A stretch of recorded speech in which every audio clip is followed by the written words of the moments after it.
Great, thank you. All right, well, good morning, everybody. Welcome to our first in-person meeting of the Virginia Passenger Rail Authority Board. It is great to see all of you in person and not on a screen. I know we have one or two more people that are on their way that are running a few minutes late, and we have a few minutes or a few people that are on online virtually as well. And this has been advertised as an electronic meeting because we do have several board members that will be participating remotely, which we will call them out when we go through the roll. So let's see, first of all. If you, we are going to have a public comment period today. It is going to be at the end of the meeting, and I believe we have the ability for people to call in for public comments, and we've posted that link as online as well. So just a few announcements.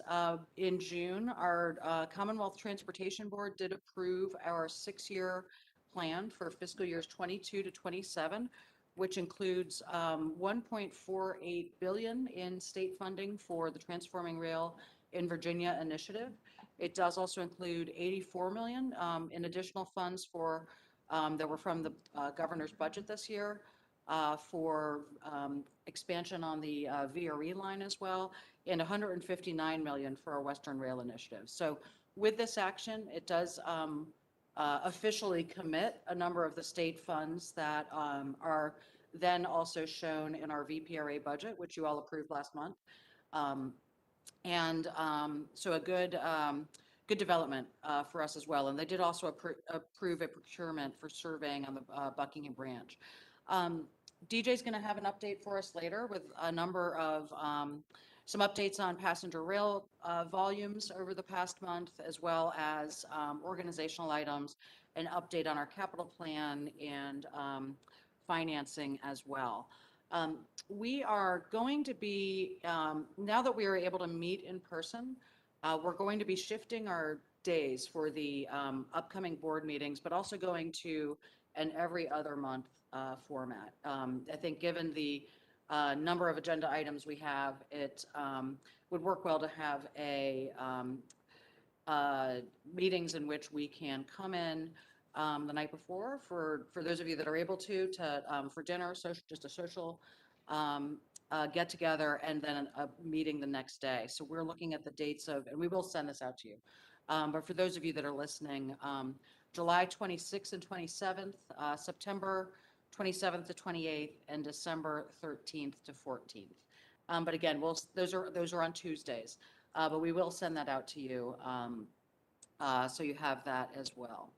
So on our agenda today, we have, again, DJ's Executive Director update, which will cover a number of items. Our assignment of our Amtrak and VRE agreements. As you recall, last month, we assigned the CSX agreements and the deeds from DRPT over to the Passenger Rail Authority. It was important that we do that before July 1st and the beginning of the fiscal year. Today, we're going to be hearing some more about the Amtrak and VRE agreements. I know we've briefed you all several times on those before, but now that we're assigning them, we're going to have a briefing like we did last month with a little bit more information about some of the key business terms of those as well. We will also be doing an update of or a discussion of our investment policy and the steps we'll be taking going forward on that, and a presentation from Rich Dalton about VRE and where VRE is with their projects right now. So, any questions for me? All right.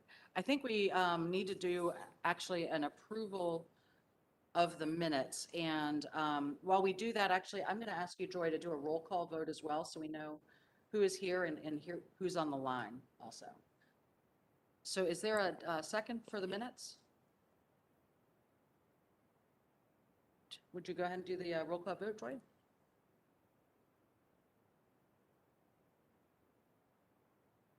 Can you please respond aye once your name is called? Ms. Bulliver? Aye. Butler? Aye. Mr. Caldwell? Ms. Dorsch? I know she'll be. She's on her way, yeah. Mr. Fasette? He's on his way as well. Mr. Hall? Mr. Mormon, Aye. Ms. Moses Ned, Aye.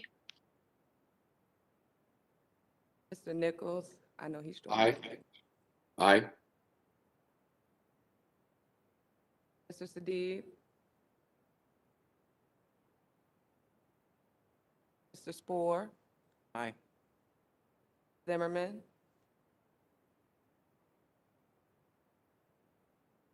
and Mr. Dalton. Mr. Dalton? But Mr. Dalton is here. Yeah. so. Thank you. Madam So- Chair, we have a quorum. Thank you, thank you. And did I hear, I believe, is Wick on the phone? I am.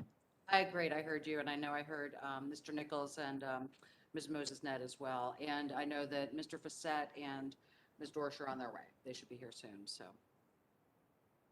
Okay, thank you. So with that, I want to go ahead and turn it over to DJ for his executive director's report.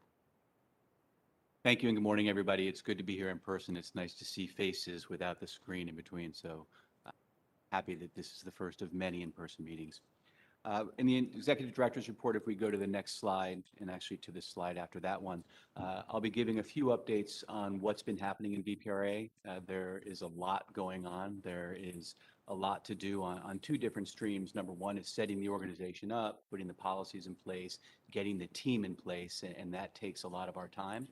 But we're very cognizant of the fact that we can't allow that to take away from delivering the projects that we have in place. So a couple months ago, we had the big announcement with the Western Rail Initiative where we're going to take the train all the way out to Creek.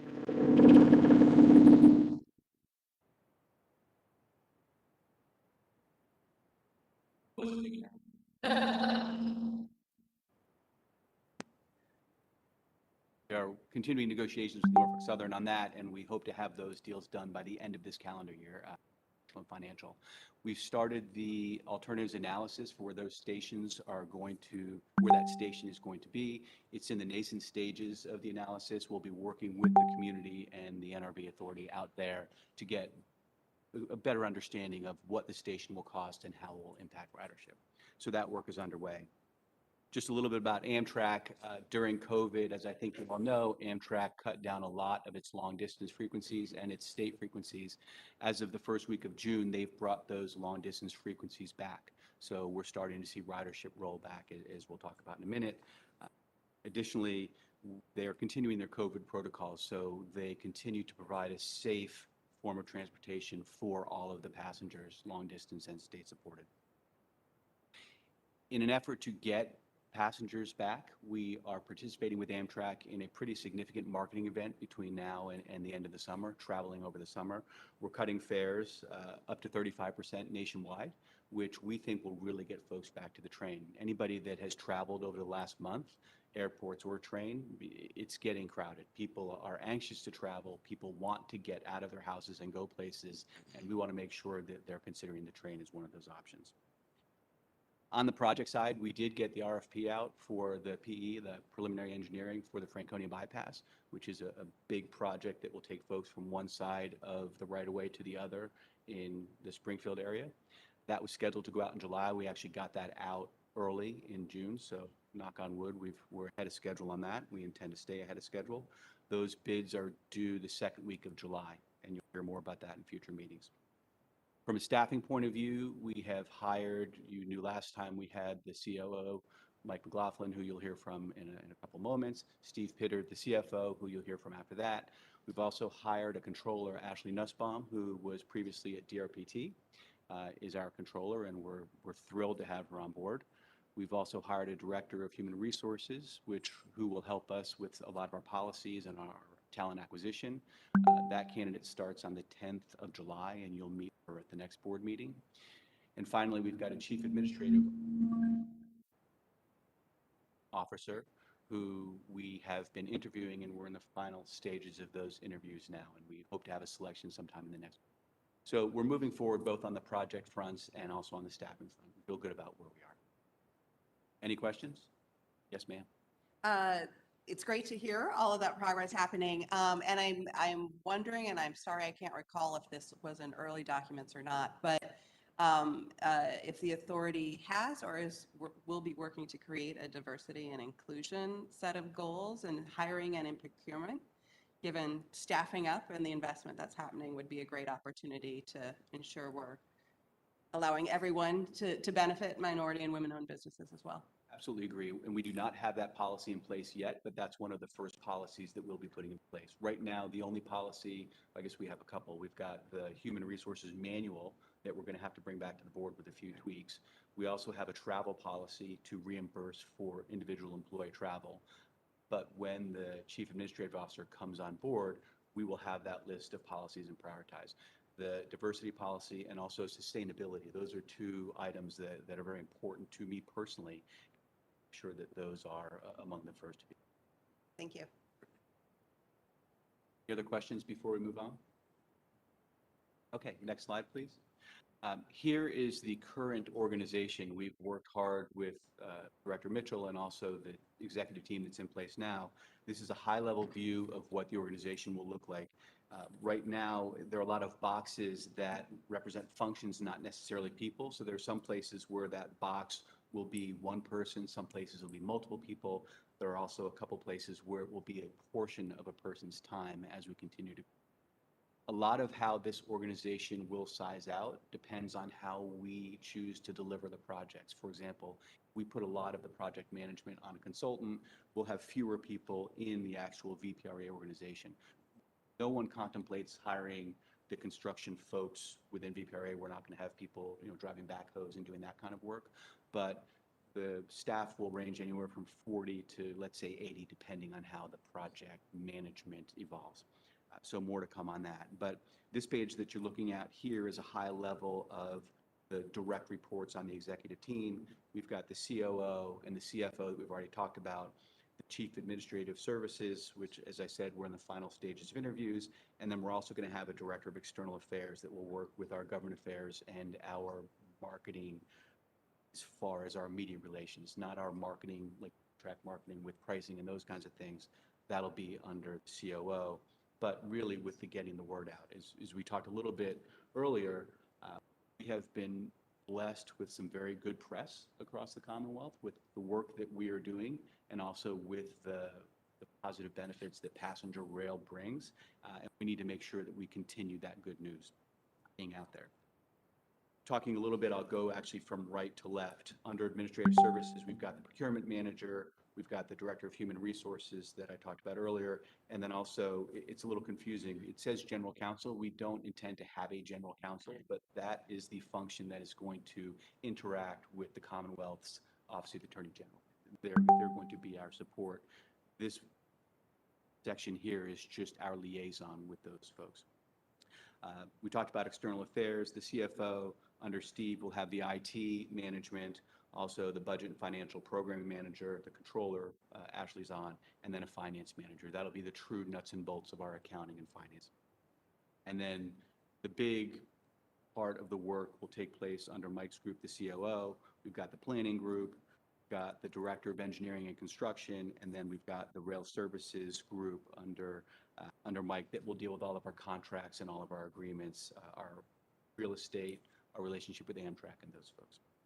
So if we can go to the next slide and we'll talk more about that middle section. The middle section under the COO, Director of Engineering and Construction, this is really where the work is going to get done on the projects. Looking now from left to right, on the left-hand side, you've got the management of all the design services. So you've got preliminary engineering, a lot of the design work as we partner with CSX, VRE, Amtrak, and then the programs and projects will shift to the right-hand side for the actual delivery, the construction and the delivery of the project. We had our consultant look at different organizations that have delivered big projects. We've talked a lot to our friends at VDOT, and this is really representing a best in class of how you deliver these complex multimodal projects. Many of our projects intersect with the highways, many of them intersect with real estate and also track, and confident that this is the way to deliver the projects efficiently. I'd also point out that 6 months from now, this may look a little different just because as we learn more and as we get deeper into some of these programs, this will evolve. But for a start, we think this is a good place to start. The most important part in my mind, though, is that middle section, the program control support and the program oversight. Those are the folks that are going to make sure that we are tracking the funding appropriately, working with Steve's group, and that we know as soon as a project gets even a little bit off schedule or off budget, so we can come back and get it back on track. As you've heard me say many times, and you'll hear me say many more times, VPRA is going to succeed or fail based on how these projects are delivered, and we can't afford to not deliver them smart. So this is you saw the high-level organization. This is the COO's organization. Any questions or comments for me? Okay, we talked about the jobs that are being hired on the first page. Here we have a couple project managers already being advertised. We've got the director of planning that's being advertised, and we're to work to continue to fill out some of these positions. Many of these projects are already underway. You see Longbridge there. We've already started. That's a big one. We've already started on a lot of these. So you'll see these boxes get filled pretty quickly. Okay, moving on to the next slide, let's talk just a little bit about ridership. I alluded to the fact earlier that ridership is indeed coming back. This is the fiscal year 2021 May ridership. As you can see, May, just looking from October of 2020 coming over to May of 2021, we're up to almost 44,000 riders in the month of May. Is indeed continuing to pick up. You can see the trend going forward. Route 51 in Richmond, we're working with Amtrak. That's the route that we suspended due to COVID. We're hoping to get that route back in September. Amtrak is working with us on crews. They've had some issues with mechanical staffing, but they've been great. I mean, they're working with us to get that back quickly. So we'll have that back hopefully in September, but definitely in the fall. Moving on to the next slide. This is the May ridership year over year. I think this is the one that really tells the best story. If you look at May 2019 in the yellow, those were record months, many of those for our ridership. Last year in 2020, obviously we had very few riders. People weren't even leaving their houses. But you can see we're coming back. Last month, we were just at 50% of ridership in April, and this month we're well over 50% in all of our routes, but for the Richmond route. So Memorial Day weekend was very good. We're at 65% of our prior ridership and looking forward to getting back to 100%. Before COVID, we were on track. We were breaking records many months consecutively and back there. Headed to the next slide, please. This is the fiscal year to date. This is going to be a little bit of an anomaly because last year, 2020, the first few months were before COVID. So we've got October, November, December, January, which were great ridership months. We're still trailing both of the last 2 years, but again, month to month, as we move into the next fiscal year, that'll be. And then finally, on the next slide, we'll talk a little bit about the on-time performance. We're doing pretty well in on-time performance. We're both on all stations and endpoint. You can see we're well over 80% across the board, with the exception of, actually we're above 80% across the board on all the routes, and improvements from last year. Amtrak has been a great partner. One of the things that we've started already is these performance management teams. Amtrak, CSX, VRE sits in on them, and also VPRA, to look at every train that's late and look back and say, okay, well, why was this train late? What were the dispatching decisions? What do we need to do differently in the future? Amtrak, again, is committed to working with us to make sure that our trains are on time, because as we've talked about in the past, people get on trains only if they know they've got some reliability getting to their endpoint on time. If we lose that reliability, we're going to have a. Is there a performance standard that's shooting for in terms of on time? Sure. So we have that. It's different route by route, but that's one of the reasons why we do all stations as well. If you're over 80%, 86%, you're in a good place. All stations gives you a lot more clarity, because when we just do endpoint, you could be on time all the way down to Ashland, for example, coming south. And then if something happens between Ashland and Richmond, you lose that train. So we want all stations to be at least 86, and we're working with Amtrak to put metrics in place. We don't have yet service level agreements with Amtrak that say, hey, here are the numbers that you need to hit. but we're working with them to develop, and that's actually over the next 60 days we're working. Can I follow up with that? Sure. Just thinking from a marketing perspective, I'm curious what it might be for the airlines, but also just thinking about 95 and how unreliable that can be. I know just talking with people and encouraging them to take the train, and having conversations where it's taking 95, how often are you really on time? So I'm just curious if like VDOT has anything, just kind of looking ahead to marketing around taking the train if we are working to improve on-time performance and how that may compare to some of the other modes, especially if it's a good story to tell. No, that's a good point. I mean, I don't know that we want to compare ourselves to I-95. That's a pretty low bar. I mean, as someone who drives 95 a lot, just because there's so much. People think the car is convenient, and it's like, actually, taking the train can be much more convenient. No, that's fair. That's fair. We can look into that. The other thing that you'll see starting next fiscal year is that when we start the fiscal year, we're actually going to set goals for ourselves so we know what we're going to expect. We've got to make sure that as we put these projects in place, if they're going to have an impact on our on-time performance, we need to plan for that. And we also need to let people know. One of the things that we've done well in the past in passenger rail is we've said, look, for the next 3 months, we're going to have slow orders and you are going to be later. So we can adjust the schedules temporarily, or at least let folks know you're going to see a different experience than normal, but we'll get you back there. Communication is key. People, if they're going to be late, they want to know they're. Any other questions on the performance? Okay, I'm going to turn it over to Mike McLaughlin to talk about capital projects. Morning. Well, ask if everyone can hear me well, but hear that well. It's really great to see everyone in person. And I have been here before in front of the Commonwealth Transportation Board, but it's quite an honor to be here in front of the Virginia Passenger Rail Authority. So thanks for having me here. Going to give you an overview of the capital project updates, the ones that are under Mr. Dalton's purview. I'll probably leave those a little more to you, but we'll get going. Next slide, please. So I'm not going to read every word on all these pages, but I am going to have some highlights. I will start at the top. A Long Bridge, we've been moving along with that. I think we told you before, we hired a contractor to finish preliminary engineering. We brought them on in March. That contractor is VHB, who has a lot of experience in the area and actually has some experience with VRE in that area as well.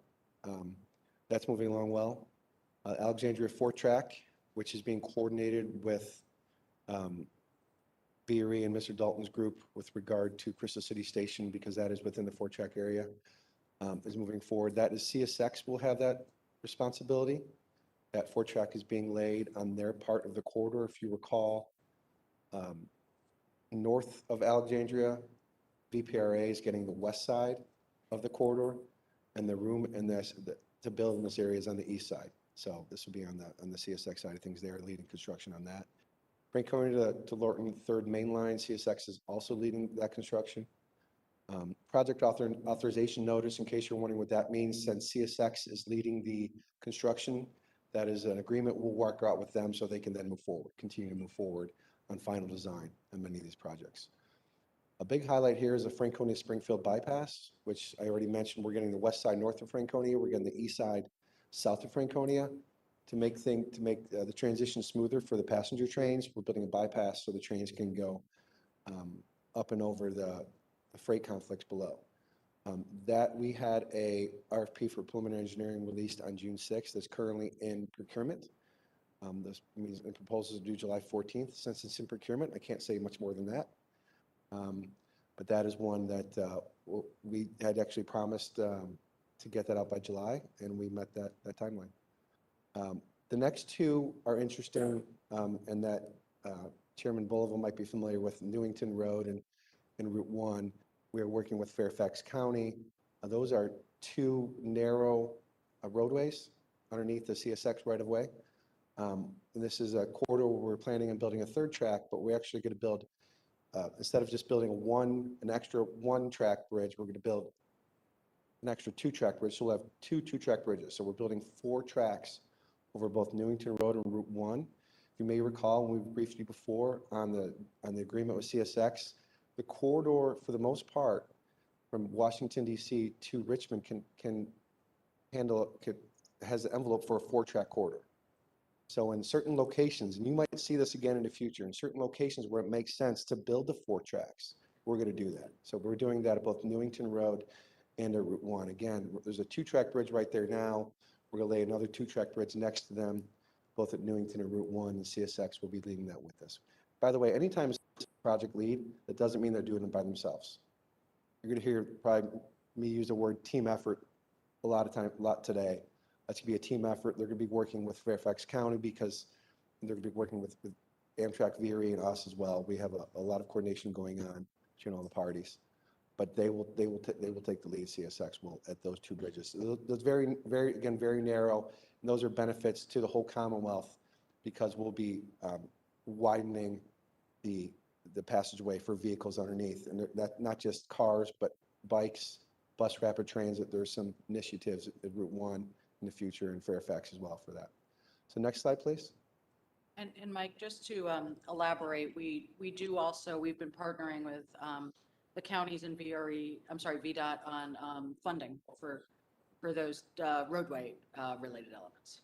Those roadway aspects that I mentioned of the widening, VDOT is putting in 20 million for, they just passed it in their SIP last week, 6-year improvement plan at CTB. They're a big project funder of both of those. And and Route 1 is one that we also received funding from NVTA that Director Mitchell was key on in getting that funding about a year ago or so. We also received funding from them for Franconia Bypass. So we're working with a lot of project partners is my point here. VDOT, VRE, Fairfax County, up and down the line. They'll continue with other jurisdictions too. On the next slide, the sidings are about 3-mile side. No, go back one. On this slide, the sidings A, B, and C they're sidings, but they're really the beginning of a 3rd track all the way to Spotsylvania, in some cases to Richmond. Those, for the most part, were environmentally cleared under DC to RVA, and preliminary engineering. Some of that was done also under DC to RVA as well. And Mr. Dalton, if some of this looks familiar, we did borrow some best practices from some of your board meetings as far as some of the graphics. So we liked what you did there to be able to put things concisely on one page. Sidings D, E, and F are phase 2 projects, so they're later on in the process, but those are also environmentally cleared by DC to RVA as well. Next slide, please. So again, I'll probably put up this map a lot. You've seen this before. This sometimes is good just to have a geographic reference. Our RFP corridor projects do want to state that flagging agreements, which is so important. You wouldn't understand how important it is until you hear how it's a tough resource. And I see those who've been in the railroad industry nodding their head. Getting enough flaggers out there that are trained and can make sure the program moves along safely is very important. So we are working with CSX on that to increase their flaggers. We're continuing along with the access agreements and other design agreements, some things that are already touched upon. The corridor survey for Washington to Petersburg is ongoing, and the survey for the Buckingham branch is soon to be awarded as well. Those procurements were done under DRPT and the CTB process, so we moved those through the CTB process. And again, the program management team meetings, these are meetings that we have with CSX, VRE, and Amtrak. In fact, Mr. Dalton and I just talked about this morning. We have one upcoming on Wednesday.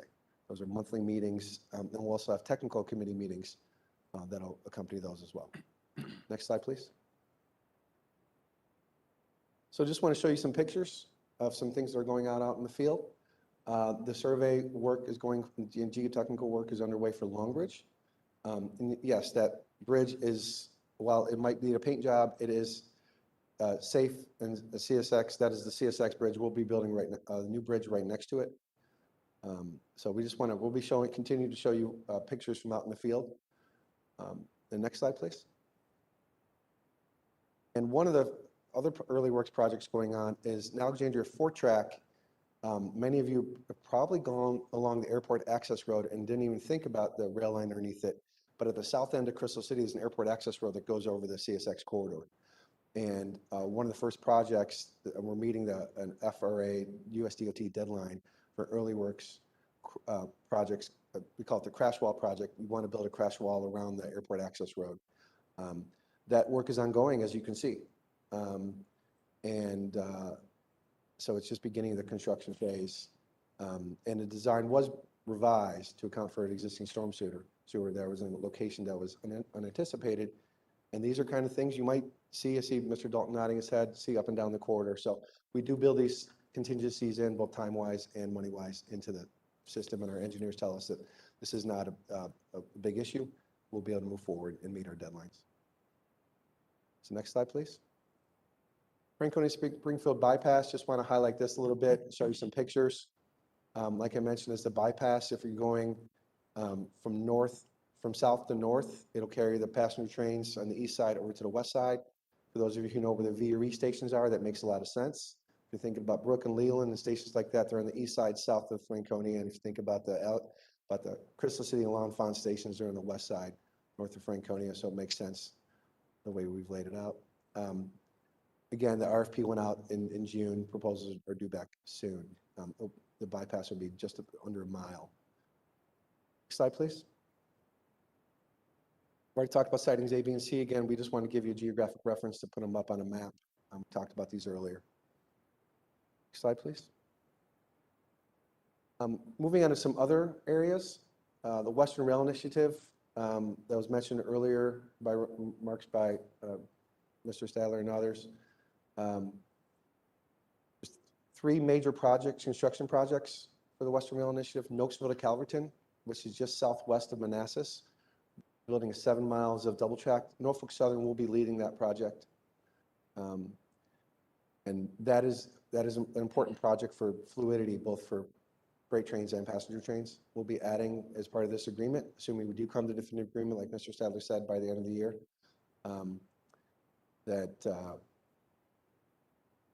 that project and the Roanoke West Yard project are ones that will be ongoing. These are for the second train and also the extension to Christiansburg. Norfolk Southern is also leading the Roanoke West Yard. And what that will do, that'll allow trains to transfer easily from the Roanoke station to the Virginia line. There's a few miles of track between Roanoke and Salem that was remain under Norfolk Southern's ownership, but that we don't want to get stuck in the rail yard in Roanoke. So we'll have an easement through that area in Roanoke, and they're building a bypass, if you will. If you're not familiar with what the letter of no prejudice means, that means that Norfolk Southern will begin the work, and they'll do it under their own risk. But once the agreements are signed, that work is eligible for reimbursement. So if we do sign definitive agreements by the end of the year, both the Nokesville, Calverton, Roanoke West Yard money is eligible for reimbursement. If we do not come to agreement, the Norfolk Southern did that design work at their own risk. But we feel confident that we'll be able to get to agreement by the end of the year. Salem to Christiansburg, that is a project that VPRA will undertake. We do have a task order out to consultants for planning and feasibility. And that's also we're going to upgrade some tracks from Salem to Christiansburg, and also the station construction out in the Christiansburg area. So next slide, please. I want to highlight a few other major construction projects that VPRA or DRPT might not be leading, but that we have an interest in from a funding aspect. And like I mentioned earlier, I'm going to let Mr. Dalton talk about L'Enfant 4-track, but there is $22 million in our financial plan for the L'Enfant 4-track. It's very important, as that is necessary as part of the CSX agreement, because that 4-track will get finish off that 8 miles of connection from Alexandria all the way up to what we call CP, Virginia Control Point. Virginia is the south of Union Station. Arkansas to Powell's Creek, if any of you take the train, you'll see in the last few years some 3rd track around the Quantico area. That is being finished up. That is a project that has been ongoing for a few years, and that'll be finishing up soon. Related to that, as I meant, is Quantico Station. Again, a project Mr. Dalton will probably talk about. I know I saw it in your slides later on. A project that the DRPT and now VPRA are a major funder of, and that is an important project to add a 3rd track along with the improvements to the passenger area there. Do also want to point out that this isn't just along the RF&P, but there's a lot of other major funding going on throughout the Commonwealth. Newport News Station, over 20 million from DRPT. Remember Director Mitchell was, gosh, it was about this time last year out there for a groundbreaking. So that project's moving along. That Newport News Station is moving a few miles up the road. It'd be a nice multimodal center in Newport News. So that is one we're also tracking as well. So next slide, please. And I think we're coming toward the end. That's it. Just as a reminder, we intend to show this every month, just give you updates, or every board meeting, give you updates on how the projects are going. We want to make sure that there are truly no surprises. We're confident these will all stay on track, and when they're not on track, you'll know about it as soon as we do. But this is just our way to keep you all informed. If you have any comments, if you want to see something differently, please let us know, because this is really for you.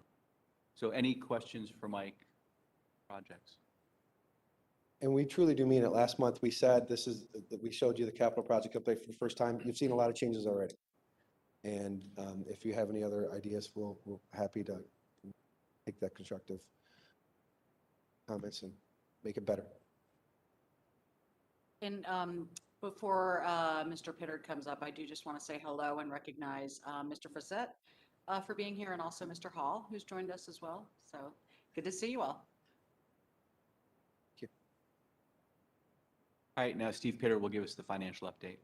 Morning, Steve. Morning. Nice to see everybody in person for a change. It's really welcome for me in particular. So next slide, this is an update from last month, and overall slide here, and then I'll go into detail of the three items in the schedule at the bottom. But overall, we are we're behind budget as far as capital projects is the main item to look at on this page. And it's due really to the length of time it took us to negotiate the contract with Amtrak and CSX. It took a lot longer than we had ever anticipated when we prepared the budget. And so without going through all of the details here, as we get into those details going forward, if you take that $200 million payment out, you see we're at $35 million roughly out of $143 million, excluding that CSX transaction. And it is just a result of we couldn't go forward until we knew we had those agreements signed. Next slide, please. On the operating budget, we're doing well here. We're on budget on the admin and the marketing. And then with respect to our Amtrak services, we have been receiving federal stimulus funds, which when we did the budget, we had not anticipated an exact dollar amount. And therefore, since we didn't know an exact dollar amount, we did not include those in the budget. And that's why you see this variance here on the passenger service and in total the operations budget. Next slide. The administrative budget for the year, we are on track overall. I will say there is a large accrual resulting from the memorandum of agreement between Department of Rail and Public Transportation and the Passenger Rail Authority that we signed. Gosh, I think it was back September we signed this agreement, and based off of language in the Appropriation Act from the General Assembly and the governor signing that bill that allowed DRPT to do a lot of work for the Passenger Rail Authority the past year. And there just hasn't been a bill actually sent and processed yet. Part of that was getting set up with our bank account and getting the ability to pay that bill back to DRPT. And we're happy to report we are there now. And so not sure if we're going to process it here in this week with close being June 30th, but it will be done shortly in the beginning of next year, if not. The other thing I point out here in one of the bullets is one of the variances that's kind of large. It's kind of blocked on the screen there with the inset picture is the office building and related, and it's just a little bit over because we did have to end up buying office furniture, which was a lot more expensive than I had anticipated. And on top of that, we did actually have to renovate the space. It was a very unusual layout in that space next door to DRPT on the 21st floor where we are. So that was just a missed estimate there. But overall, we're going to end the year pretty much right on target here on the admin budget.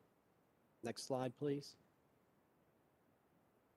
So on the capital projects expenditures, as mentioned, you've got the Long Ridge project, the Alexandria Fourth Track, and then the phase one of the sidings. But all three of them, along with a little bit of work on the bypass, are due to getting those agreements signed a lot later in the year than we anticipated. We had hoped by September to have those agreements done.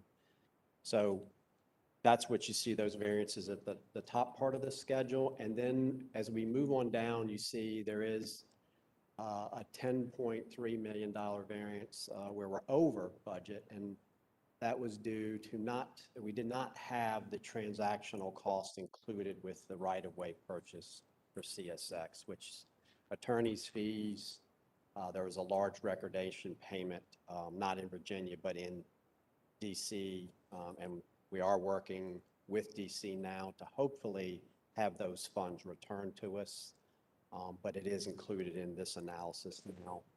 And in addition, there's a lot of survey work on the corridor, obviously a lot of miles of track, and then a lot of different looking at titles, et cetera, and surveying that underlying property. A lot of work there has been undertaken and is ongoing into the future. And then finally, the last point I'll point out here is we do have the last line for TRV is the other infrastructure. And that is the Fairfax County bridges, as well as we had service that we had originally planned that would start in this year. And with that service and with Amtrak, we are required to get new equipment, new train equipment. And obviously with the delay in the contracts, that service has now been pushed back to a start date of fiscal year 23. But in the budget, we had planned on it happening, as well as those bridges, which got moved out slightly. Next slide, please. On capital grants, it may not look like we're on budget here. However, it is, and I'll direct you to the 3-track lease payments sort of in the middle of the chart. They add up to $14.4 million of variance at the end of May. And we funded those with federal funds that essentially what we do is we transfer the authority of those funds to Virginia Railway Express, and then they contract directly with the federal government to receive those funds.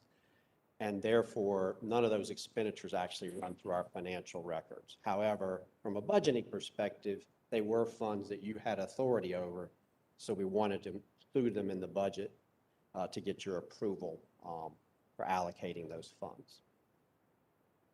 Next slide, please. On the monthly revenues, we continue to track right towards budget for the year. And like I say, in the future, we should have a little more, instead of a flat budget line, we should have a little seasonality. I'm not sure. At some point, I'll go back and investigate what happened in September. I suspect there were a lot of different moving pieces with the new legislation involved with the rail authority, and I suspect there was a payment of revenues that was delayed from July or August and it hit in September. So I think that's just an accounting timing. We actually, the revenues work through both DMV and VDOT and the Department of Accounts before they show up on our books. But I will investigate that, and going forward, I do hope to have some flow of the funds throughout the year versus just a straight line. Next slide, please. Finally, our cash balance, we talked about this last time. We're steadily accumulating funds, and we made the $200 million payment to CSX in April, and obviously that's that large drop. And then what happened in May was we were able to collect about $67 million of priority transportation funds that were allocated for that purpose by the Commonwealth Transportation Board. Going forward, I will probably change this slide analysis to include our investments because in June, we have been able to get the Wells Fargo account set up.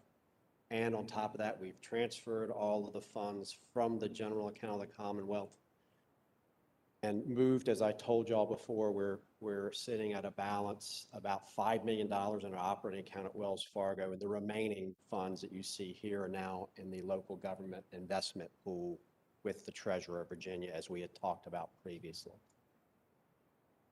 Next slide, please. And finally, this is pretty much the same slide we saw last time because these were earnings that are coming out of that general account from the Commonwealth of Virginia, and they post the interest. They basically allocate interest to all 200 state agencies that have a balance, and they do that on a quarterly basis. So there's not really an update here. And then going forward, we will have our own analysis, and we will hopefully be able to show you a monthly earnings report. And one more point before we move on here, we do have later on, we're going to bring to you just an outline of the investment policy that we'll be working on and hope to have y'all adopt the July meeting. With that, I'm glad to take any questions. Any questions for Steve or for DJ, any other, about any other parts of the executive director's report? Let me just add again, this is a work in progress. So if there are things that you want to see that you didn't see, let us know because we want this to serve you all. Thank you, Steve. Thank you. And I'd like to also welcome Ms. Dorsch for joining us. Good to see you. Sorry, I know you took the train down this morning. It was a little late, but good to see you. So thank you. Okay, so with that, next on our agenda is an update from Rich Dalton on VRE and the VRE projects. And obviously, you'll continue to hear a lot from Rich as we move forward on the with all of our capital projects that are being jointly executed. And but we're very happy to have Rich here today to be able to give you all a broader overview of what's going on because a lot of their projects are very tied in with ours from a schedule standpoint, but also from a funding standpoint. We work together and have a lot of common funding sources that we are using to execute both our projects and their projects as well. So thank you, Rich. Thank you. And if you haven't had enough discussion this morning about projects, here's another dose of it. But I like the way that we sprinkled in some financial information in between to give you a little bit of a break. So thank you, Chair Mitchell. My intent here is just to simply, if you're not familiar with some of the interconnecting station type projects or even other capital improvement programs through VRE, this is just a quick introduction, as Director Mitchell said. You know, periodically, and I don't know what that is yet, but periodically we'll come back to this rail authority and just continue to give you some updates and stuff like that. I was actually inspired a little bit by the previous rail authority meeting by some of the questions that were being asked, and particularly about Alexandria. Questions were asked about what was going on with the Alexandria station. So hopefully, like I said, I'll just step through this and feel free to stop me, ask questions, and either through the presentation or at the end. So next slide, please. So just as I'm showing you a little different map, if you will, that Mike showed you before, obviously, but the similarities, the north to south, it parallels I-95. But our service, of course, we branch out and we operate over the top of Norfolk Southern out to our westernmost station, which is Broad Run. And so just want to orientate you to that map. The projects that I'm going to go through here in a little bit, we've got them basically categorized into three categories. What we refer to as our core line, which is where both the Manassas line service and the Fredericksburg line service coexist. So basically, at a point, Franconia, Springfield, just south of Alexandria, north into Union Station, and there's 4 stations in that area. Then, of course, the Fredericksburg line, which is essentially Alexandria to Spotsylvania, and then the Manassas line, which is Alexandria out to Broad Run. Next slide. So here's the core line stations and relative projects. Next slide. First, we'll go just slightly north of the L'Enfant station. Just wanted to bring your attention to the fact that we have been coordinating with Amtrak to enhance, expand midday storage. That's very important. And now, of course, as we continue to look at the planned additional services as it relates to transforming rail in Virginia, we'll continue to develop this program into eventually building out additional storage space. So again, just wanted to put this one up here. It's not a station project or anything, but it's a good project and very important for the service. Next slide. Font, 4th track and station improvements. DRE is, let's not use the lead. How about the champion? Because there's so many people involved. So we'll use the term champion, but it's by no means just VRE alone. But this project is, has been mentioned before, it's an additional 4th track and the station improvement. Essentially, we're at the conceptual level, just beginning the conception level right now.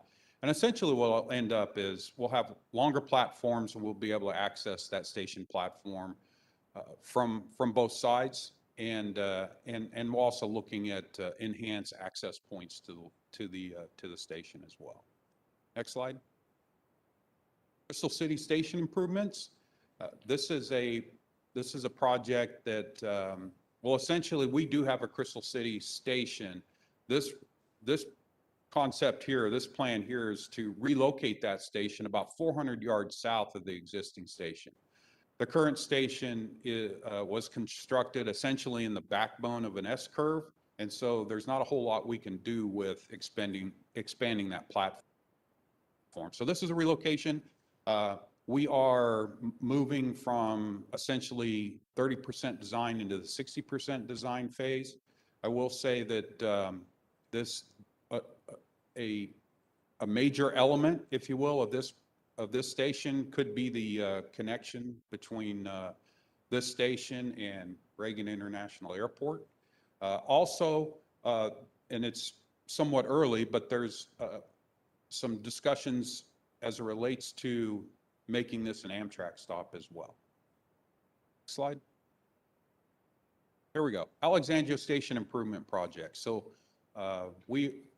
this station improvement project, it's rooted in having the ability to remove an at-grade pedestrian crossing, and that's how we get people from from the west platform to the east platform. So what you see here in the rendition here is adding some elevator towers. There is already a tunnel in place, and so adding some vertical circulation and enhancing the safety of this station, but there will be some platform work and some platform lengthening as well. So this project is, we're about 90% designed. We're actually going to utilize an alternative delivery method, which you hear from us. Others refer to it as the contractor at risk, but this is a CMGC approach, and very well suited for projects. It's not necessarily a complicated project, but it's complicated in the fact that it has to be, the complication is the constructability and being able to minimize any kind of interference with the current service out there. So next slide. Just finishing our way down the Fredericksburg line. Next slide. Franconia Springfield Station improvements. You heard before about the bypass project. This particular project has us, we have a short platform on the west side of this station, so we'll be lengthening that platform and doing some other platform work and working an additional access point to the south in preparations or ahead of the third track project that'll go through there. So again, that's about 90% complete there as well. 90% design complete. Next slide. Station improvements. We did do a platform extension back in 2017 as ahead of or at the same time that the additional track projects come in that area. We'll resume that. If you look down, I've included these project schedules. I'm not going to go through each one of them, but if you look down at the bottom of this one, it's towards the end of the decade and beginning into next decade. So that's a ways out, but we'll have it on our radar. Next slide. Bridge station improvement, again, something more towards the latter part of the decade. But this is something that at least we've done some pre-concepts on. It's not on that in order of list of priorities. It's not on the top of that, but it is on our radar. And we'll be continuing some additional design and development work here over the next couple of years. Next slide. Ripon Station, which is just south of Woodbridge. This is if you look at the yellow shaded area, if you kind of go to the left, you'll see that there's an existing area that's meant to depict the overhead pedestrian walkway that gets you from the parking lot. So now back to the shaded area, we'll add another access point there to the parking lot and of course lengthen that platform. Again, this is one that's latter part of the decade. We do have some development design work done on it. And then as the decade wears on, we'll continue to work on that. Next.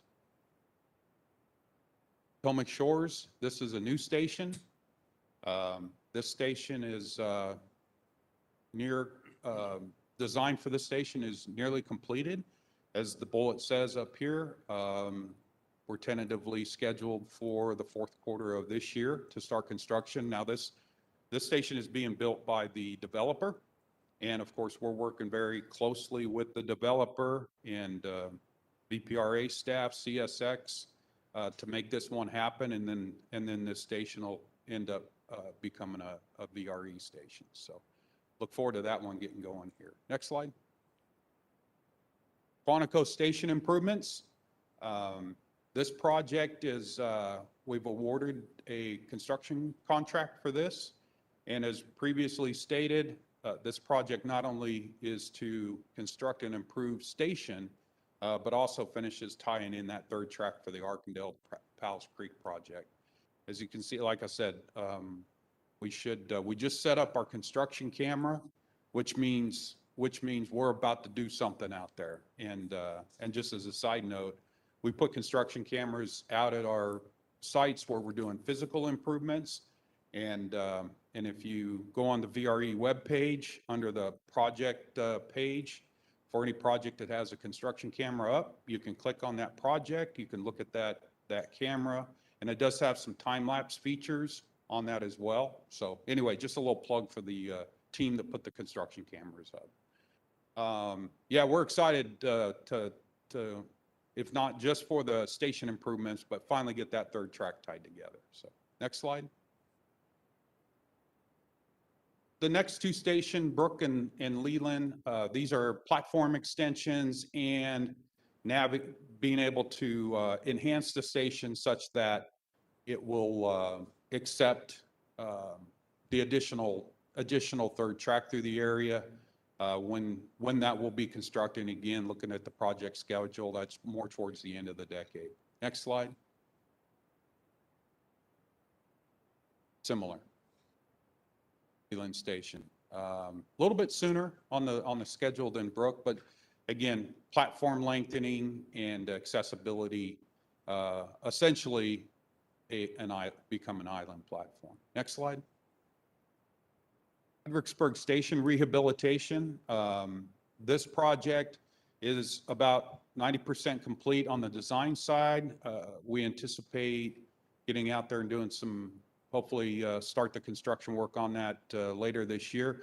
This is essentially, if you look at the yellow shaded areas, it's not, we are lengthening those platforms, but what we're really doing is coming in and rehabilitating some platforms that have just deteriorated over time. And currently Amtrak and VRE, we don't utilize those platforms. So it's really it's truly a rehabilitation.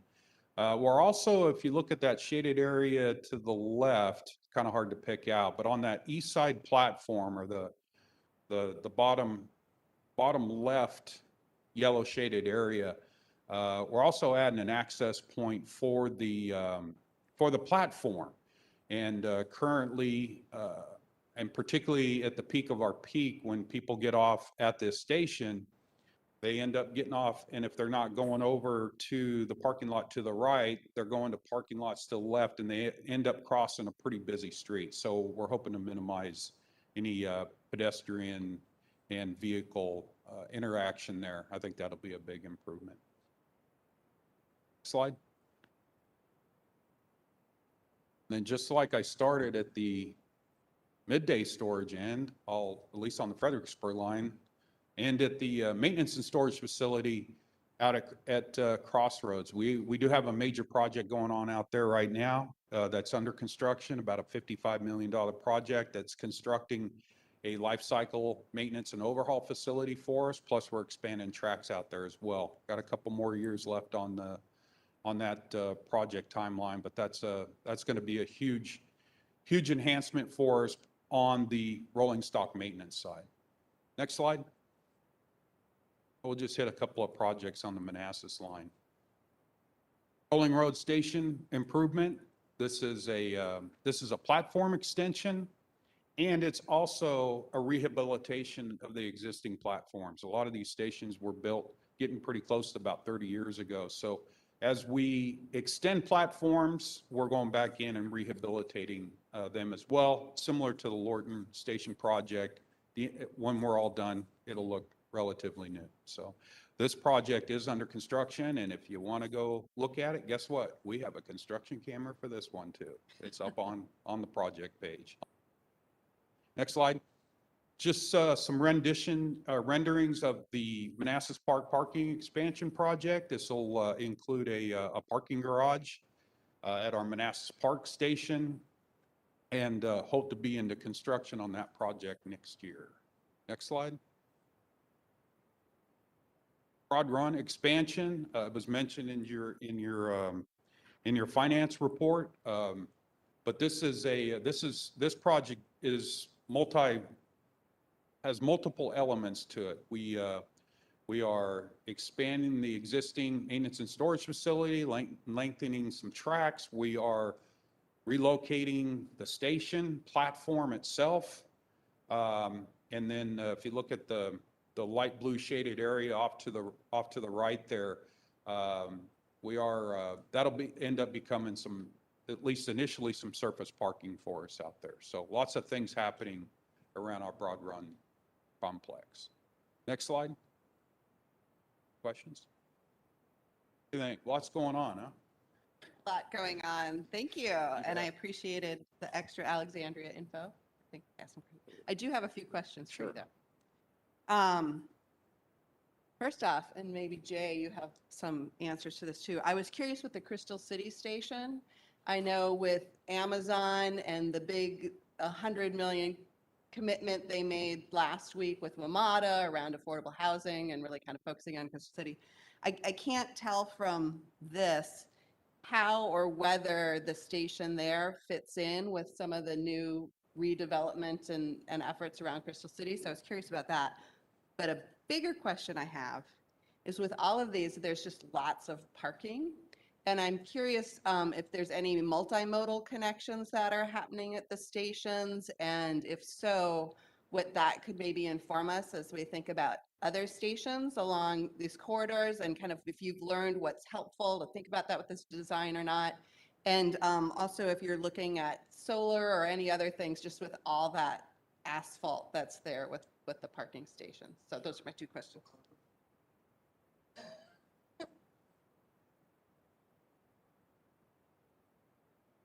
Those core stations, they're, let's see, Alexandria, Crystal City, LaFont, there's no parking there, right? So take that off the table for a second. In terms of, I'll look at Crystal City. So with the Crystal City station relocation, of course, we're adding an additional access point. The current station only has one access point. So we're adding, there'll be two access points there, one on the north, one on the south. If you're familiar with that area, Arlington County also has a water park development going on there. So that's the north entrances, or the north access point will actually integrate with that water park, the water park development that they have going on there. The access point to the south, that crosses a developer's property that's developing in that immediate area as well. Just general on your questions, we head further south as far as parking, multimodal efforts. I will say lots of discussions about, and not just within jurisdictions or within counties, across counties as well, in terms of, accessibility, and frankly, just sort of updating our thinking, if you will, when it comes to providing those levels of service. So a lot of that's going on now. I'll stop there. Director Mitchell. Could you jump in. address some of the sort of connections with the PRTC system as well?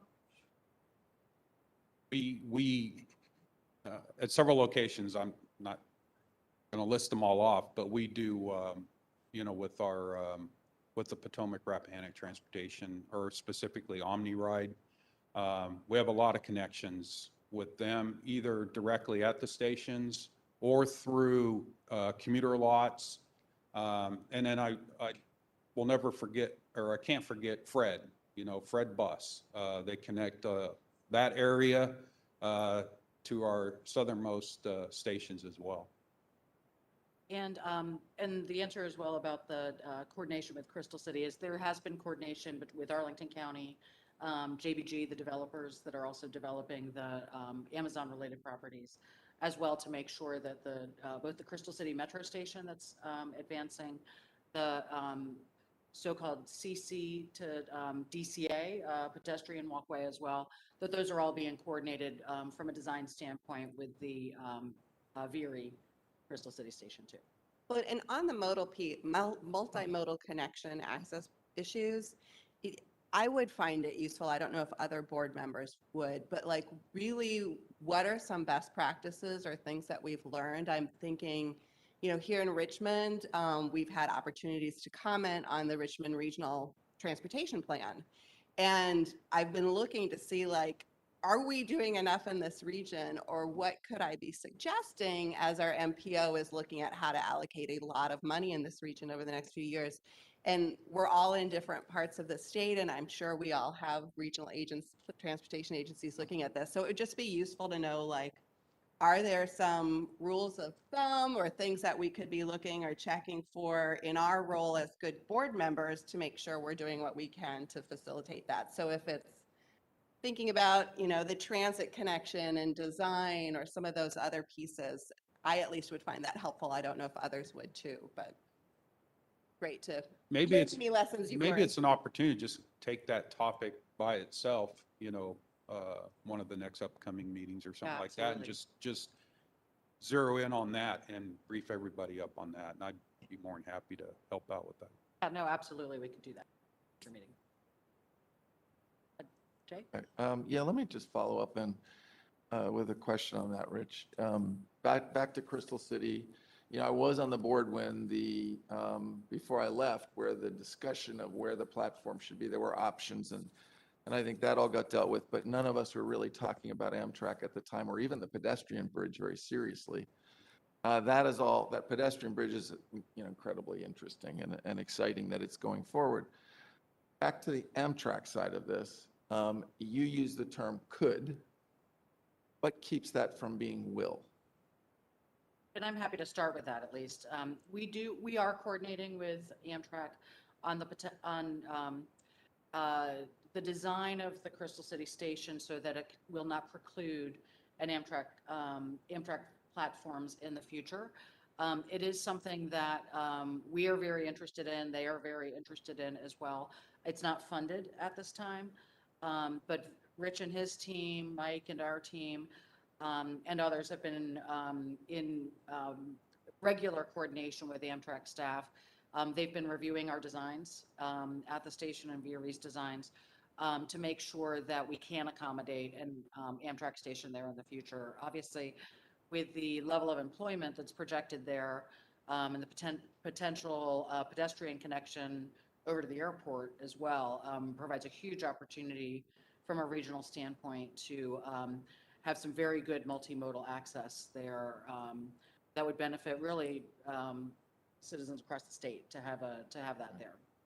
I mean, the access to the airport is only the icing on the cake, honestly. It's such a dense place right now. But I would just say as one board member, if there appears to be any obstacle, any challenge to that, I think we should be alerted immediately because any new platform that does not include Amtrak is not a success. I mean, there's a major loss opportunity. No, absolutely. It's not at all that we are I hear that. objecting at all to it. It's really just a matter of the Some more funding for the steps. station and making sure that the work the VRE is doing right now doesn't preclude some platforms. And Rich, I don't know if you've got some more detail about the coordination. A lot of stuff going on in this particular area. You've got a fourth track project going on. We've got, you know, the VRE Crystal City Station, and then of course, CC to DCA as mentioned before. So all of that, what we're essentially trying to, all of us accomplish is at the end of the day, where do the tracks have to go, right? And how do the station platforms influence where the tracks have to go? And then on top of that, how does the, you know, the pillars for the overhead pedestrian access, you know, where do they land? And so we're more at the end of that process, but most importantly, and Director Mitchell said that, we don't want to preclude some of those other elements. So my short answer, maybe to your question at the beginning is, at some point sooner rather than later, it's just going to be funding that makes it, you know, will from the could. The technical questions just are working themselves out. You have no reason to think you can't get to a possibility, an option. We'll get there. Okay, so That's then collectively. really, so funding seems to me to be, I don't want to say this lightly, but I mean, you don't build this kind of station without including an Amtrak station. So funding will have to be found, and there's a way to do that, whether it's with some private money in there as well.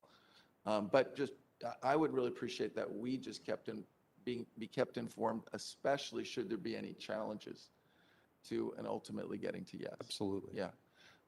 The other thing I wanted to bring up was you mentioned solar.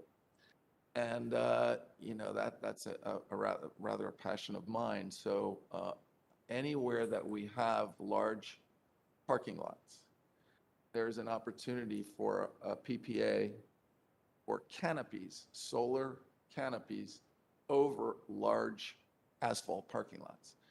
Have you guys reached out in any way to get sort of an analysis or assessment of opportunities at your various stations along both lines? So recently, within the last couple of years, we have taken basically updating some analysis that we received to actually, you know, put solar on top of station canopies, on top of the buildings that we have. Exactly. And we have not, in fact, we are still receiving some updates or updating information for the former part that I just said. But no, have not advanced anything into the parking lots. I mean, And I'm not saying I'm opposed either. It's just we and in haven't some got way, there there's yet. no reason to be because these are all sort of somewhat cost-free if it's a PPA. you don't really have to pay anything in most instances. Somebody comes in and rents the space, builds it, and then you get a deal on the energy generated. So the cap on PPAs has been raised significantly in the last year. There's no limit at the moment. That would be an obstruction. So I would really encourage you to, look into figuring out how to do the initial analysis or bringing someone in to do that. And it might in fact be that, I don't know if you have to pay for that or have staff do some cursory analysis, but then you invite, you do some kind of an RFP to get the practical information about what can be done for virtually no cost. And particularly when we were looking at the buildings, the facilities and the station canopies and stuff like that, I think over the last couple of years, there's just been a lot of information and a lot of things happening in this arena. So from a,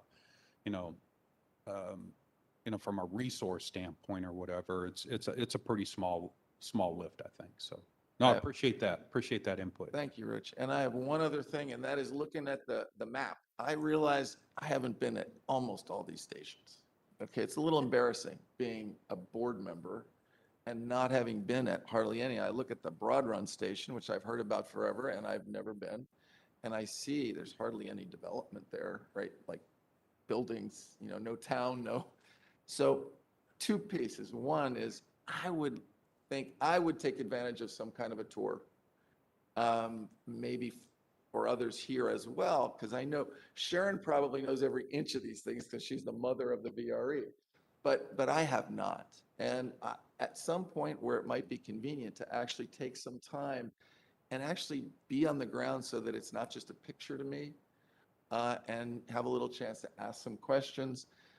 During that period, one thing that'd be very interesting to me would be to know what the local government's land use plan is around each station.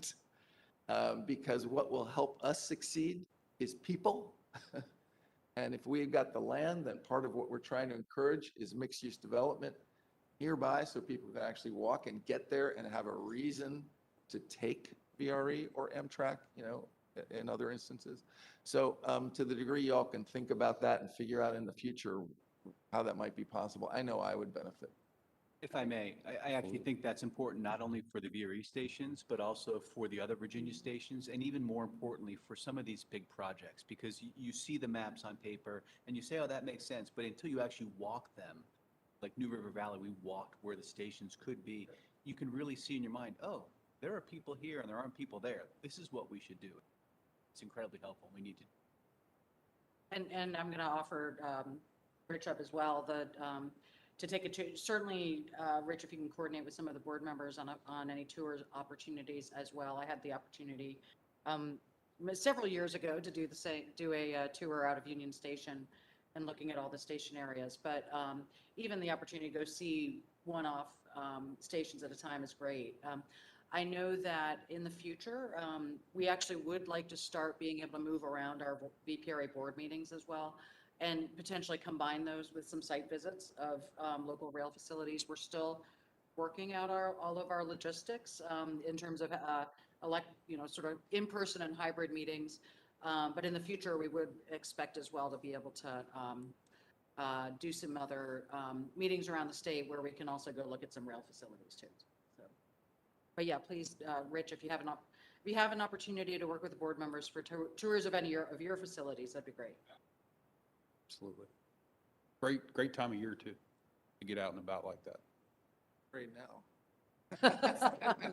Let's wait till fall. Great. I had a Oh, Thank you. Thank you, Rich, for the overview. Just one quick question for you with respect to the Potomac Shores slide. Unlike the previous and subsequent slides, there was no project schedule insert box, and I was curious, is that because it's due to the work with the private developer, or what was the rationale there? Just, again, a private developer is constructing it right at the point where construction starts. We'll start sharing some of that information as well, but we've always had this understanding, just a professional understanding, that any of that type of information goes through the developer. So we've generally just kept it out. We just speak to it instead of publicating. And that project as well, I should note, was one that was actually facilitated by our Arkandale to Powell's Creek third track construction and the expansion of the Quantico station as well. Those projects were all integrated in order to be able to get this approval from CSX and the capacity improvements to construct that station. But yeah, the developer is the ones actually doing that. That was a great sort of three-way public-private partnership between DRPT, VRE, and the developer. Mr. Swer? I had a question for you, Rich. How many of these projects are financially constrained versus seems to be a gap of several years in some cases? And I guess where I'm going with this is DRPT or VPR looking at the infrastructure funding that may be available? So let me sort of set it as a baseline. So the projects that you see in there, our 6-year improvement plan or our capital improvement plan from FY, starting in FY '22, about $840 million, about 86% of that's funded. Okay. So the projects that we're talking about here, maybe with the exception of Woodbridge and Brook and Leland, since they are in those out years, those would not be funded at this point. And what was the last part? Well, have you worked with VPA or DRPT or PDOT or anybody to put together a package for infrastructure funding that may be available later this year? Yeah, so we've obviously been monitoring very heavily what's going on at the Hill. And as far as formalizing any kind of a package or anything, we haven't got that far yet, but. A number of these projects, though, do include DRPT or now VPRA funding from prior years. So a lot of them actually do. I know there's still some funding gaps on the L'Enfant fourth track project. And is that correct? There's still funding gap there and Broad Run expansion, but I think the majority of the other projects are fully funded. So it's a combination of, in some cases, state funding, in some cases, federal funding or local funding. There's some NVTA funding in a couple of those projects as well. But I believe the majority of those projects that you saw today are fully funded. Just going back to that, our 6-year plan, the 14% that isn't funded, Broad Run expansion and L'Enfant Station 4-track projects, the largest part of that. I also have some rail cars that end up on the unfunded category as well. So. And there's, in some cases, it's not just DRPT funding, there's also some smart scale funding in a number of the I-95 projects there. The VRE submitted a smart scale application several years ago that funded a series of improvements. And in addition to that, some of the projects on the Manassas line are receiving some funding out of the I-66 outside the Beltway concession payments as well. So yeah, so it's some DRPT funding, but then some other sources of Commonwealth funding, along with, as I mentioned, some federal and local as well. But VRE, I really want to commend the work that Rich and his team have done in working with us and in the NVTA in some cases as well to look at how we can reallocate some funds among projects to make sure that we could, in some cases, even free up some state funds that we could use for our Transforming Rail in Virginia initiative too. Always fun. Okay. Thank you. So next on the agenda, we have the investment policy, and I believe, Steve, we also have a guest here as well to introduce to the group. There is it might have been slightly out of order in the package, but there is a outline included in your meeting package of the proposed elements of the investment policy, which I believe is right before the VRE presentation in your packets. So, Chairman Mitchell, and I don't know if we can put the outline up on the screen. Yep, great. So I just wanted to take just a few minutes of your time today to talk about getting an investment policy adopted for the rail authority. As you saw in my earlier presentation, we do have a fairly sizable amount of funds for $200 million June 30th we'll have. And so it's very important that we go ahead. I know I've talked with y'all about that. You gave me direction, authorization to use the LGIP program, but we need to go ahead and get this policy adopted. So my goal is to give you a brief outline today and introduce the Wells Fargo team who included in that banking services. We also included investment management services in that same RFP. So want to introduce you to them and then talk through the outline. And going forward, work with the Finance Committee. You know, I'll write a policy, work with the Finance Committee to review that, also share it with y'all for your input also. The goal is working towards a July board meeting adoption of this policy. So with that being said, at a very high level, you know, in a governmental entity, we're going to have a very conservative investment policy. Just state that right off the bat. Be very similar to other governmental entities in the Commonwealth, like I think if you take a look at Northern Virginia Transportation Authority and the Hampton Roads Transportation Accountability Commission, you look at them, they have sizable funds. I think if you look at those policies, we will be very similar in nature, essentially allowing investments in U.S. government securities that of a short duration. And that's pretty much where we're going to be, follow this Commonwealth of Virginia's overall investment policies and their policy, the policies of the Treasury of Commonwealth of Virginia. So with that being said, to jump into the outline here, 3 main objectives, and these are in a priority order. So first and foremost is capital preservation. So we want to preserve our principal balance. Because in theory, we should be utilizing that balance to build these large projects. Liquidity, you know, the ability, whatever we invest in to, get those funds and utilize them when needed. And then finally, third primary objective will be to optimize return. The first 2 objectives in mind. The next section, in policy, we'll talk about the roles and responsibilities, the role of the board, the role of the various DRPT staff, as well as investment management. And then finally, I'm going to just talk real quick about the constraints. Talked about liquidity, also the time horizon, short term, long term, what's that horizon? And then finally, I wanted to put on this quick outline about bond proceeds, and we're probably looking at 25 is when we're looking at potentially issuing debt. So in this initial investment policy, without knowing exactly the details of the debt structure at that time, I didn't want to assume how it would impact the investment policy. So I do want to point out that I will not include that in my draft investment policy.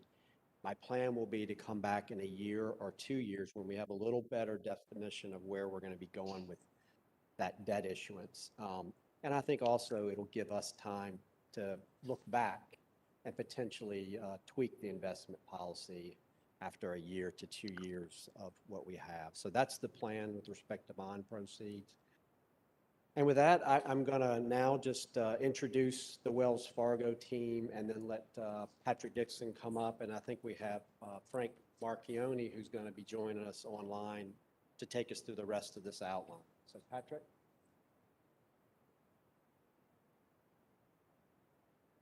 It's good to be with you today. I'm Patrick Dixon with Wells Fargo. I represent our Virginia government banking practice. We do business with a lot of agencies here in the Commonwealth, and we're fortunate enough to work with Steve and his staff and the procurement team at DPRT to finalize a banking contract earlier in the year. That was also done at a time when folks were coming up to speed with your own accounting process. And so that had a great outcome. Today, we're really just going to talk to you a little bit about the investment management policy and the development of that and how important that is, and then also how separately a managed account can bring some value. My colleague, Frank Marchione, is joining us, so hopefully he'll be able to hit the link there virtually, and his presentation will follow these remarks. Frank? Yeah, hey, can everyone hear me? Okay. Can you hear me? Yeah. Okay, good. Thank you very much. And first of all, thank you very much for having me on today. Really appreciate that. And first of all, I've got to confess that I asked the wrong questions about this meeting, because had I known it was going to be an in-person meeting, I would have been delighted to be there, because you would have been my first in-person, client meeting of any kind since March 2020. So I blew it. I didn't ask the right questions, but so I'm doing this from broadcasting from my office in New Jersey, sadly for me. But anyhow, yeah, and I, as Patrick mentioned, I work for Wells Fargo Asset Management, which is, of course, the asset management arm of Wells Fargo. And specifically, I work for a department within that organization that helps our institutional clients with, short duration fixed income portfolios, where capital preservation and liquidity are almost always the primary objectives. And then, factoring in those two primary objectives, how can we optimize return on behalf of the organization? We've been doing this for 35 years. I've personally been in the business longer than I'd like to admit, but just to give you an idea, I started in this industry when Ronald Reagan was still president, so I've seen plenty of situations, and so, and we help, a wide variety of public entities, corporations, insurance companies, not-for-profits, universities, so on, with portfolios like this. And a big part of the process for us is indeed helping the institution, whoever it is, craft the appropriate investment policy for the specific situation. And every single one of those investment policies, given the fact that it's reflective of the operating model of the entity, is unique in some ways. I mean, there are some consistencies, certainly, but every single one of the investment policies that we work on are unique in some ways. And we like to embed all of that, uniqueness, if you will, into the policy itself. But, Steve mentioned, and talking to him earlier, we talked a little bit about this prior to the meeting, and you can see in an investment policy there are, he mentioned roles and responsibilities and objectives, as well as some constraints, but then you have to decide specifically how to, craft the policy with investment language that will help you out. And of course, that does, as Steve mentioned, has to abide by the investment code of the Commonwealth of Virginia. I can tell you that, having taken a peek at numerous state investment codes, is that Virginia has probably one of the best I've ever seen of 50, 50 states in the union. Virginia seems to pretty much get it right in terms of the ultimate in flexibility, adaptability, and all of those great things that investment professionals would love to see in a state investment code. But, specifically, you have to choose some very, very key elements of an investment policy for a portfolio like this. And the ones that will influence the investment outcomes, if you will, are going to be the different investment sectors in which an investment manager can invest, meaning what different kinds of short-term bonds, like government agencies, corporate bonds, bank, obligations, so on and so forth. The credit ratings of those obligations, keeping in mind these will all be investment grade. I mean, these are all super high grade securities that we'd be talking about, because capital preservation and liquidity are the primary objectives. And then you got to make sure you have a very diversified portfolio. So you need to make sure you're not investing outside of government securities, not investing too much in any one security. And that's typically defined by the sector, meaning, let's say, corporate bond, as well as the credit rating. You can take a little more latitude investing in a AAA rated corporate bond versus a single A rated or even a triple B rated corporate bond, all of which are approved by the code of the Commonwealth. And then, probably the most important decision you have to make, and will influence the returns the greatest historically, will be, what we call the exposure to the yield curve, or the maturity, the limits of the individual securities, as well as the overall portfolio as well. Given the fact that these are all super short-term, high-grade securities, that your exposure to different parts of the yield curve in terms of maturity of the investments will be the primary driver of your investment experience. both in terms of return potential as well as any sort of potential volatility that might be in the portfolio. And then to make sure that your investment manager has his eye on the ball and is doing the right thing, you take all of those specific elements you've already agreed upon and you assign benchmarks to the portfolio to make sure that the portfolio manager is, doing their job, basically trying to exceed the benchmark within the framework of capital preservation and liquidity. So that's really those are the important elements. Deciding specifically how those get embedded into a policy, of course, requires a significant amount of conversation and input between both parties, the investment manager, as well as the finance team at the authority or whoever it happens to be. Because there's opportunities for you to, get incremental return if you've got the time for certain parts of the portfolio, whereas, sometimes for certain parts of the portfolio, there's imminent liquidity needs, you need to keep things very short and liquid, which of course is going to change the return profile as well. And there's many other unique circumstances like the potential for bond proceeds, maybe in 2025, as Steve mentioned, will be a big factor in how you position the portfolio and right this timeline. So I've done a whole lot of talking right now. I kind of want to shut up. Hey, See if anybody Frank. there has any questions or comments about what I just mentioned. Yes. Unfortunately, Frank, I think you're breaking up a little bit there. Your audio is breaking up. Video, maybe. I mean, that might help. Oh. with the audio. You may want to try you may want to try your audio without the video. That might help a little bit if it's a bandwidth issue. Okay, I just turned off my video. Is that any better? Still. No, unfortunately, it's still breaking up there. So bad? Is there any, I guess, is I'm there afraid anything this else is at this point that? I think Frank was pretty much done. I mean, that's, yeah.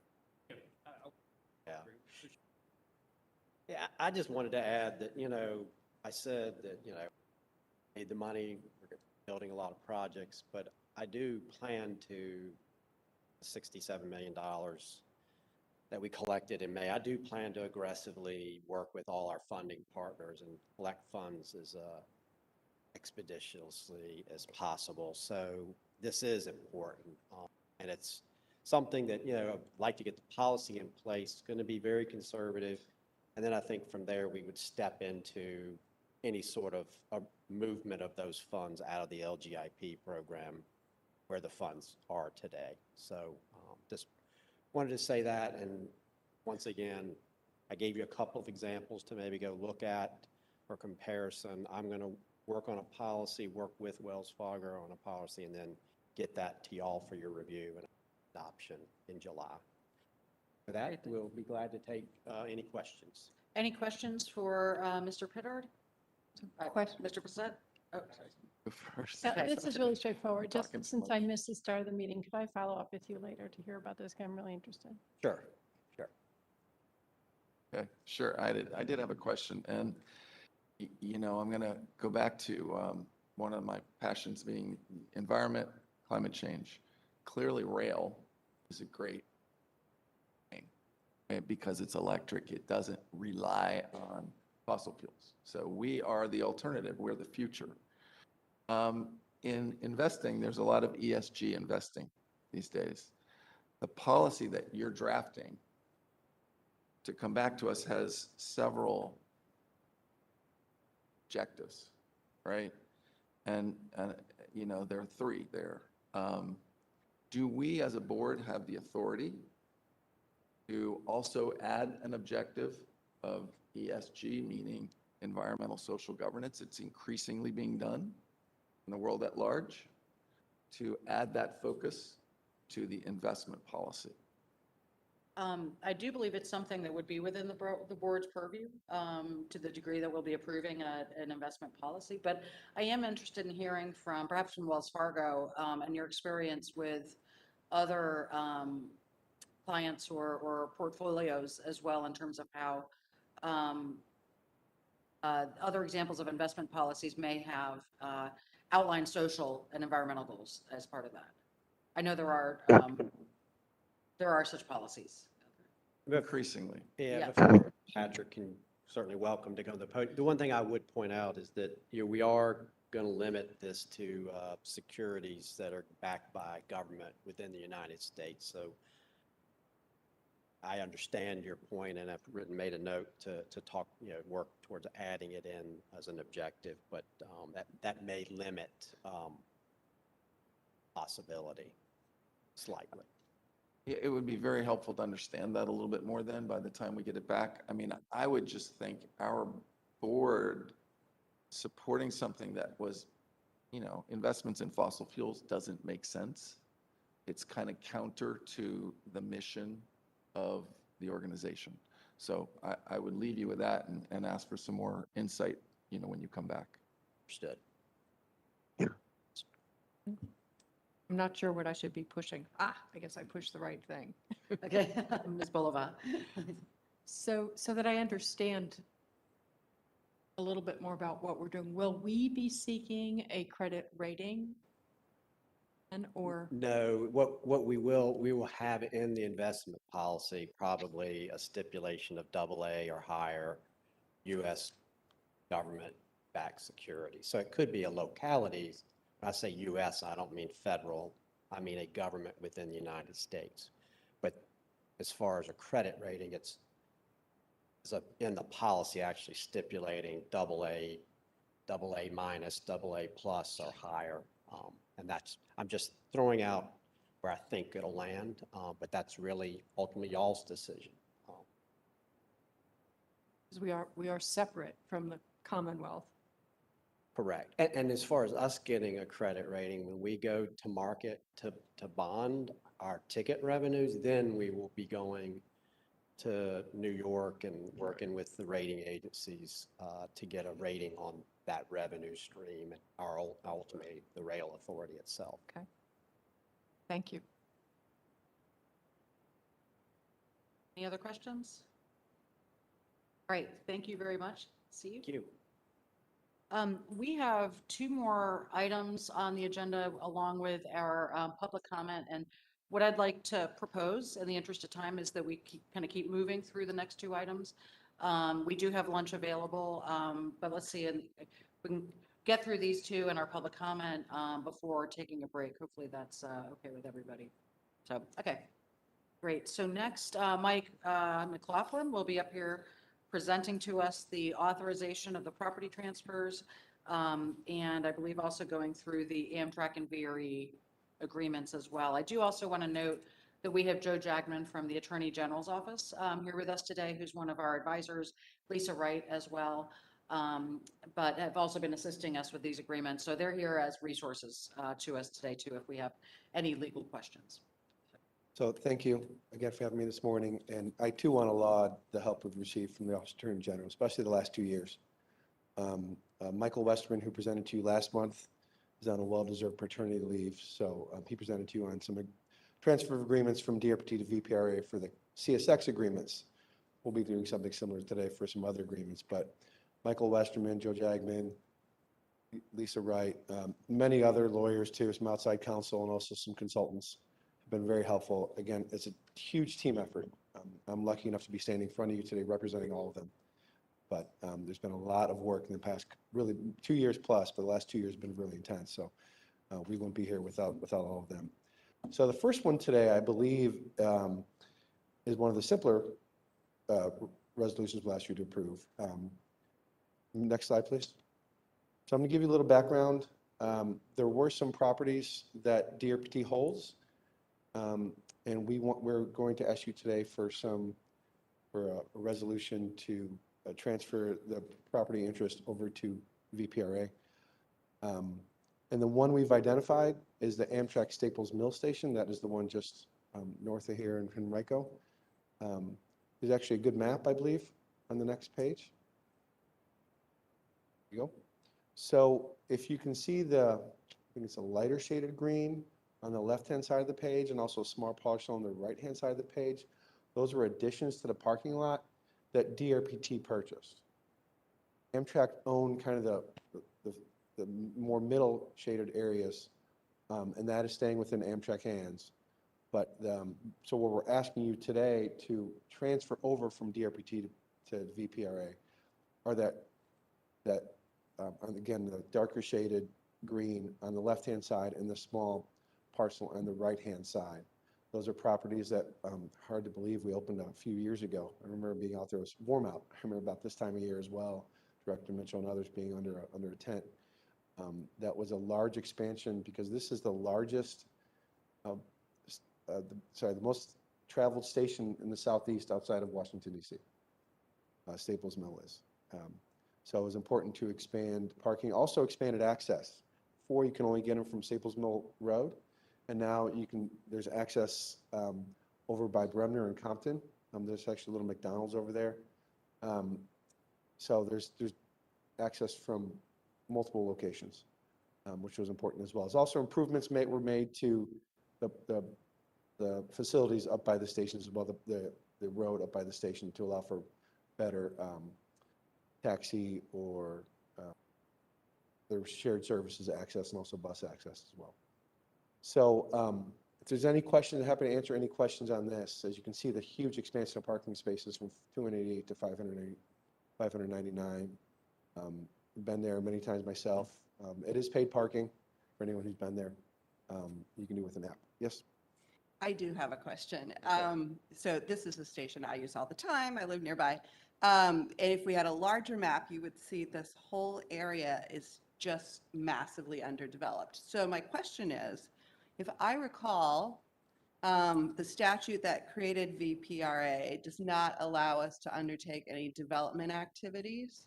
But if Henrico County really focused in on this area, this whole area could be just an incredible mixed-use community with like a real anchor around the station. So my question is, if we do this transfer, does that preclude VPRA from actually moving from what is currently a parking lot to at some point in the future having a mixed-use development with perhaps a better station and some other things around there? It's a great question. I did not tee Director Zimmerman up for that question. I looked over my shoulder to Emily Stock, the planning manager at DRPT.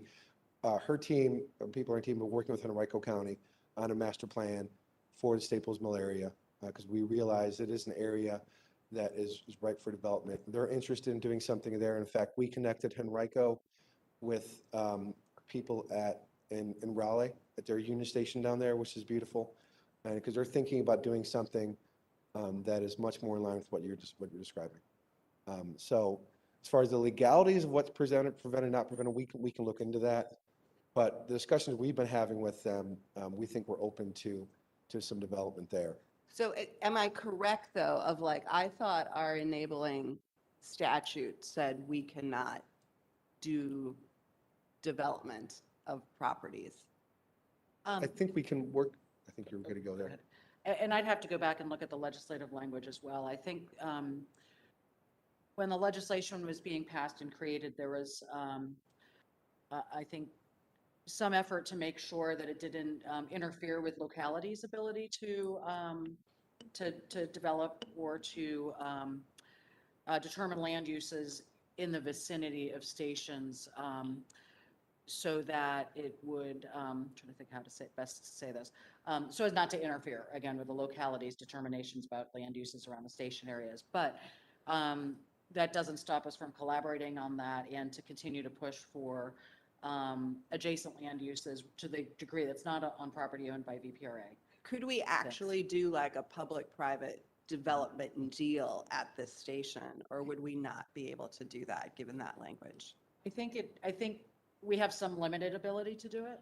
So, because it would be a shame if things get all redeveloped and there's just a big parking lot kind of in the middle.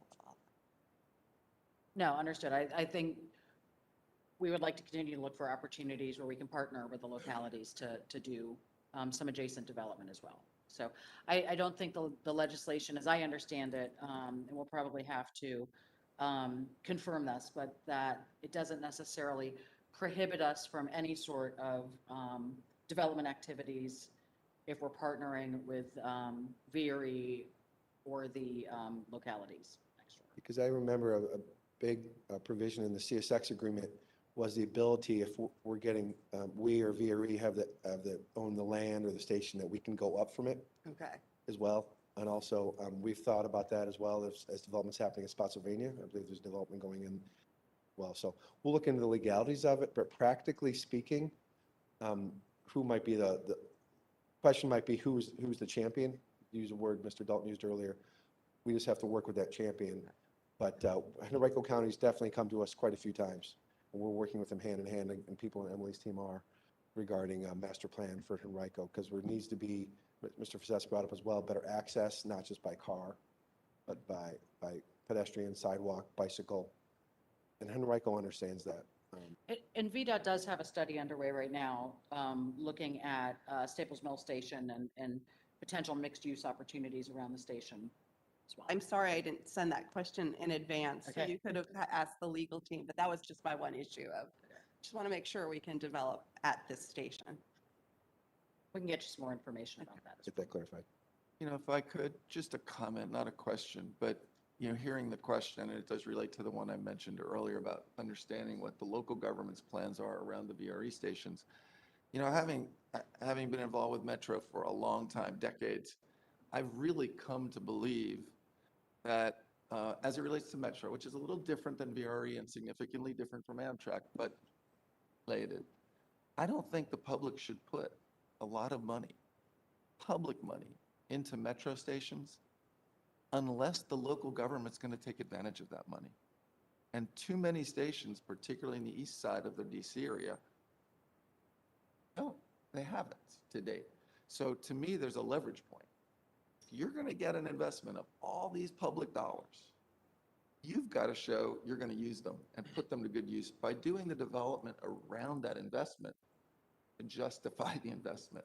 So it may not be quite the same for Metro, which now they're looking at how to do the development retroactively around stations where huge investments were made, primarily in Prince George's County, but in others as well, and accessing them.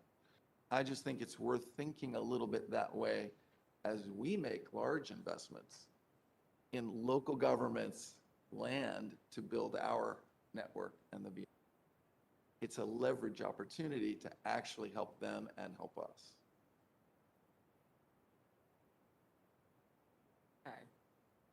Any other questions on whether it be the issue of Staples Mill or the resolution we have before us, which is to authorize the VPRA executive director to execute the documents to transfer the rail property owned by DRPT, in this case, be Staples Mill, from DRPT to.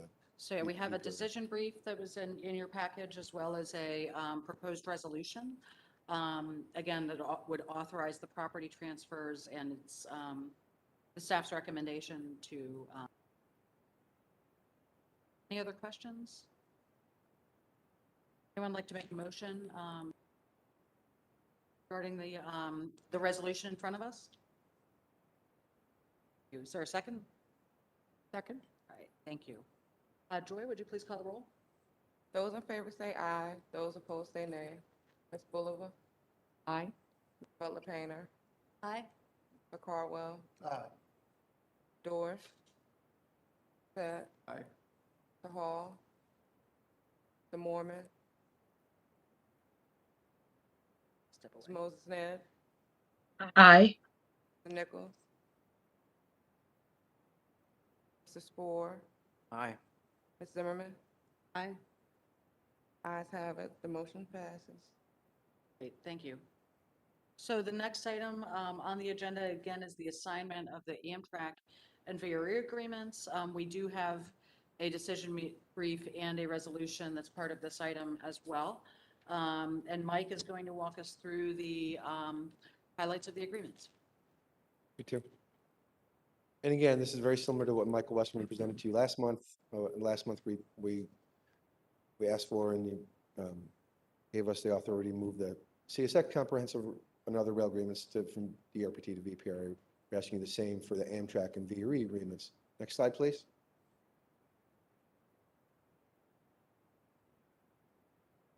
Just waiting for the screen to change. Next slide. So there are 3 Amtrak agreements, the Passenger Rail Improvement Funding and Partnership Agreement. Really, there's 3 similar agreements kind of mirror each other. There's a funding agreement with Amtrak, Master Property Lease Agreement with Amtrak, operating agreement with Amtrak. And very similar with VRE. There's a funding agreement, a a ground lease agreement and a operations and access agreement. So there's a lot of parallels between the two. Do want to note, of course, and we'll get into this, that both parties have we worked with closely, will continue to work with closely. And by the nature of there being funding agreements, we're major partners we came to agreement with before. We needed those agreements before we can come to agreement with CSX. Everything was timed together. So there's quite a number of planes landing at the same time back in March. And again, we're coming to you today to transfer these over to VPRA. Next slide, please. We'll start with Amtrak. Sorry, still overview. Again, I kind of mentioned the 3 agreements, both Amtrak and VRE. Follows the 7 agreements you approved last month. And basically, VPRA will be bound to DRPT's duties. Next slide, please. The Amtrak agreements, nice picture of Main Street, which is a well-developed facility we hope to continue to develop around. One of the themes of today. Next slide, please. So wanted to show this graphic you've seen before, but the bottom line of all these are the increased service. On the right-hand side of the graphic, you see the 6 trains that will be coming along the RF&P corridor going to Richmond and places either east or south, whether it be Norfolk, Newport News, or so on and so forth. That's in addition to the 5 trains that are state-supported trains. So those are all state-supported trains. State-supported trains are in blue, whether it be the dark blue or the light blue, and the long-distance trains are in orange. I do also want to note that the agreement with Amtrak and with CSX also allowed another train on the Roanoke route, which I talked about earlier, but that we still have to come to definitive agreements from Norfolk Southern by the end of the year. So that dotted blue line on the far left-hand side, we had negotiated that with CSX and Amtrak, and luckily the agreements are coming along with Norfolk Southern, so hopefully we'll meet that soon too. And again, this is more of a doubling of state-supported service in Virginia, and all these trains will be going not just to Washington, D.C., but the Northeast Corridor. It's very important for people in Virginia to have that one-ride connection to whether it be Philly, New York, Boston, and so on and so forth. So next slide, please. So the Amtrak funding agreement, Amtrak invested $944 million. That will go into the construction. We talked about the construction projects earlier for phases 1 and 2. Again, phase 1 and 2 should be done circa 2026. That's phase 1, phase 2, circa 2030. And what does Amtrak get in return? They get the exclusive right to operate to 6 new train starts, 7 if we come to that agreement with Norfolk Southern, which is moving along nicely. And they'll also be the exclusive intercity operator between Washington and Richmond for 30 years after the final new train start in phase 2. And again, phase 2 is about 10 years away. Amtrak will also get dispatch rights after completion of phase 2 in 2030. They'll get dispatch rights just north of Alexandria, is what Mr. Dalton called his core line, that Alexandria up to Washington, D.C. Richmond will get, Amtrak will get dispatch rights for the trains in that area. They'll get it for south of Alexandria after we continue that maximum feasible separation. I mentioned earlier that we will have a 4-track envelope to build, other than Ashland, pretty much all the way from Washington, D.C. to Richmond. So as we continue to get more separation south of Alexandria, because we'll have that separation north of Alexandria, 2 passenger tracks, two freight tracks. As we continue to build out that separation south of Alexandria, Amtrak will get dispatch rights there as well. We'll also have a 24-month trial period to optimize service once Amtrak gets the dispatching rights. And this is something I was actually on the VRE board meeting at Friday. Optimizing service, what does that mean? There's a lot of trains in this corridor. Near Longbridge, there's about 80 a day when you include freight and all the VRE and Amtrak trains. And this is an opportunity for us to see how we can better manage the trains not conflicting with each other. So some of these schedules have come up organically over years, but with us adding new VRE and Amtrak trains, this is an opportunity for Virginia, Amtrak, and VRE, CSX, and others to try to optimize the service. We're also doing a 24-month trial period. We're planning to do something similar with CSX soon. So in the near term. So we're not just going to wait 10 years to try to optimize service when Amtrak is dispatching.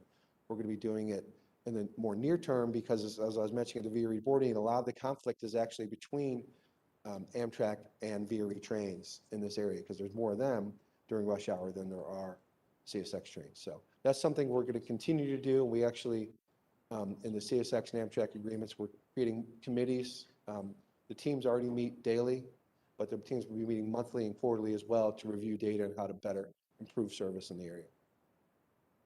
Virginia does have rights to terminate dispatching to Amtrak if they don't meet certain performance targets. That's very important to us. That not only are there certain performance targets, not only can we terminate the dispatching rights, but there's also going to be a lot of improvement plans if they don't meet their performance targets with regard to dispatching. Amtrak also, I'm moving on to the right-hand side of the page, has the right of first refusal to provide maintenance of Virginia's tracks after the phase 2 completion. And that is something that was negotiated again, part of the Amtrak agreement. Next slide. And if anyone has questions as we're on the slide, please don't hesitate to ask, jump in.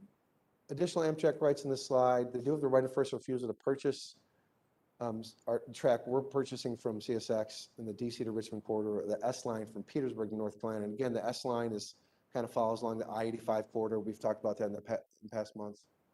And that is something that's not yet developed. That S line is former railroad corridor that has been abandoned, so that needs to be developed. Amtrak also has the right for a design and construction review of, but it's limited to dispatching, interoperability, safety, and operations.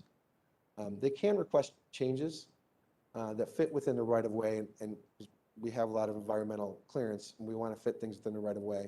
If it fits within the right-of-way and project budget and do not cause delay. And the changes will be at Amtrak's cost. And in case you're wondering what an example might be, there might be a Amtrak station that they might want to build a spur off of to have another layup track or maintenance facility or something of that nature.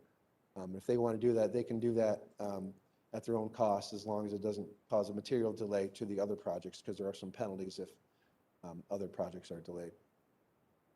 Our key responsibilities of VPRA are to provide the balance of the phase 1 and phase 2 funding. So they're bringing $944 million to $3.7 billion agreement. We'll get to the CSX's funding here in a few minutes. So the Commonwealth's bringing just under $3 billion to the table, and that's we have to retain that responsibility throughout the next 10 years. And we'll also, another responsibility is operations funding, not just the capital funding, but the continue to fund the 6 new trains. So for those who might not be familiar with state supported service, 209 service that was started in, I think Congress passed it in 08, and I think it started in 2009, is that the states basically pick up all the costs that are incurred within the state. So the 6 trains that I mentioned that we currently have, 5 in the Richmond corridor, 1 in Roanoke corridor, Amtrak calculates what their costs are in Virginia, and then we pay that cost. We have Jeremy Latimer, I think you're here somewhere. He and his team work. It's a chore that's a daily chore to make sure that the numbers line up right. So we fund all the operations. We fund maintenance too of the train cars and stations and so on. So this agreement here is to continue to funding those 6 new trains, 7 if we get the Roanoke train, which it looks like we hopefully should, for a 30-year period after the end of phase 2. Another key responsibility is to keep the projects on time. And that is that we complete phases 1 and 2 before long stop date, the end of 2032. But if you remember from the Mr. Stadler's executive director report, we had the date we planned to have for finish of phase 2 is actually 2030. So we do build in a little time here. We understand, everyone understands sometimes things can and do go wrong sometimes in construction projects, especially in a tight area you might have. We do plan to have Long Bridge completed by 2030, but so we have a long stop date of 2032 to build in some flexibility. But as we continue to move further on in preliminary engineering final design for Long Bridge, in a few years, we'll be able to re-baseline that long stop date if something has arisen that we need to push it off further. We don't plan on it. We don't see anything at this moment, but things do happen, as we all know, in the transportation and construction industry. Next slide, please. Remedies in case of default. So this is what happens if one side doesn't hold up the other side, doesn't hold up their bargain. Amtrak can halt payments to Virginia if we do not proceed on the program, proceed on our projects. They can purchase assets, such as I mentioned the S-Line. Again, the S-Line is really just land at this moment, this abandoned corridor. And then the question of what happens if we default at certain different periods of time. If we default before the end of phase one, Virginia must repay Amtrak its funds. It's contributed. Defaults after phase one, we'll refund them the money that was they funded after phase one, but we're still going to get those marginal improvements. We're still going to get 3 new trains for Amtrak. We're still going to have the benefits of the Franconia 3rd track, the Alexandria 4th track, so on and so forth. So we're not going to repay them everything. We're just going to repay them the funds that were being paid for phase two, if you will. And again, we'll still get the marginal cost of the 3 phase one train starts. And our remedies are, if Amtrak does not provide the service, then we can convert the train slots for use by VRE. If for some reason Amtrak decides not to provide it, then these slots that we retain from CSX are very valuable, as people know. It's not easy getting slots from a freight carrier. So if they're unused, then we'll be able to convert them for slots to someone else, such as VRE. And again, one of the remedies is the long stop date. Well, that they'll allow us to some flexibility there if need be to rebaseline that. Next slide, please. So master property lease. I think we sent all of you a matrix that also lines out some of this. You think, often people at times think that trying to delineate who owns a station or platform is easy, but as you can see from the matrix we sent you, it can be quite complicated at times, and sometimes someone can own an east platform, someone else can own a west platform, as Mr. Dalton and many others know. But this is the long story short is that Amtrak master property lease from in Washington Petersburg area, Richmond and Petersburg, Richmond Staples Mill and Petersburg are ones that are being, ownership is being transferred to VPRA, so we'll have a lease with Amtrak. And the Buckingham branch, Buckingham branch, for those who aren't familiar, the Cardinal service, which is 3 days a week, travels from Washington, D.C. to Charlottesville, and then out west to Clifton Forge, West Virginia, Indiana, Chicago. Stanton line's on that stop. We'll have a property lease with Amtrak, and also Charlottesville. Charlottesville's got a little asterisk, if you will. Amtrak has agreed to fund the ADA responsibilities there on the Buckingham branch side of the Charlottesville station, not to be confused with the Norfolk Southern portion of the Charlottesville station. And so they'll be constructing those improvements in the next 7 years, and we'll acquire. We're acquiring those rights at Charlottesville in 7 years. So that's again a little asterisk there at Charlottesville. Master property lease is also 10-year terms with automatic renewals. Nominal rents, you'll see this nominal rents again with VRE later on. Amtrak, since there's nominal rents, Amtrak will take care of the maintenance. Other than at Charlottesville, VPRA will have ADA compliance responsibilities. And I think we talked to you about that in past months that we did adjust the budget to allow for those changes. And Amtrak will indemnify VPRA for injuries at stations. We're actually going to be getting that here in a little bit. Next slide, please. And this is, again, more in the property lease. I'll try to move this along quickly because as Director Mitchell mentioned, there's lunch coming. Permits Amtrak to use the VPRA-owned facilities, that makes sense for passenger service. The improvements, Amtrak can undertake improvements with advance notice. With regard to other stations, it provides Amtrak's the right to, this is a good point I want to raise about Crystal City, as some of you mentioned earlier. In our funding agreement and in our master lease and operating agreement, there are Crystal City provisions. So it's not a matter of do we want to, it's a matter of the technical how. And it's a tight corridor there. There's National Park Service land on the south side, on the south/east side, if you will. So there's a tight corridor there, but we have these agreements with Amtrak that are being transferred over. There's a stipulation, Section 7, I remember, from the Amtrak funding agreement, also again, the property lease that we will work with Amtrak to construct a high-level platform, and that's some of the how, because we want to make sure it doesn't, that there is interoperability with freight trains and with VRE trains, which do have some issues with some high-level platforms. So the plan is to basically construct Amtrak platform in the south end of the VRE station. The VRE station wouldn't have the high level because their train cars are not compatible with it, or the south end of the Crystal City platform would have the high level platforms. So, but also have joint access ways to the platforms, and also be able to use that pedestrian overpass, as you mentioned. That is so key to connecting the airports, that multimodal, that's also, the words come up again today, at Crystal City. So you'll be able to take many of us here in Richmond are the prime people that might want to take a one-seat ride out of National Airport, hop on a train, get off at Crystal City, walk over to National Airport, and get pretty much anywhere around the country from there. So, and there are also some nuances at Ashland. There's some newly constructed platforms, and Amtrak will have an easement there as well. So next slide. Operating agreement. As you can see here, and I'll try to move this along more quickly, Amtrak will have access to our VPR rail lines, which makes sense to carry out the rail service.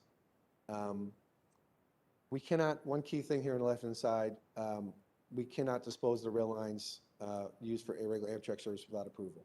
That makes sense. Amtrak has a lot of rights, and we don't plan on disposing of rail lines. There's a reason we purchased these rail lines, so we cannot do that without Amtrak approval. Preliminary service plan. We have been refining this, and actually, if you saw the CSX agreements last month, there are some preliminary service plans.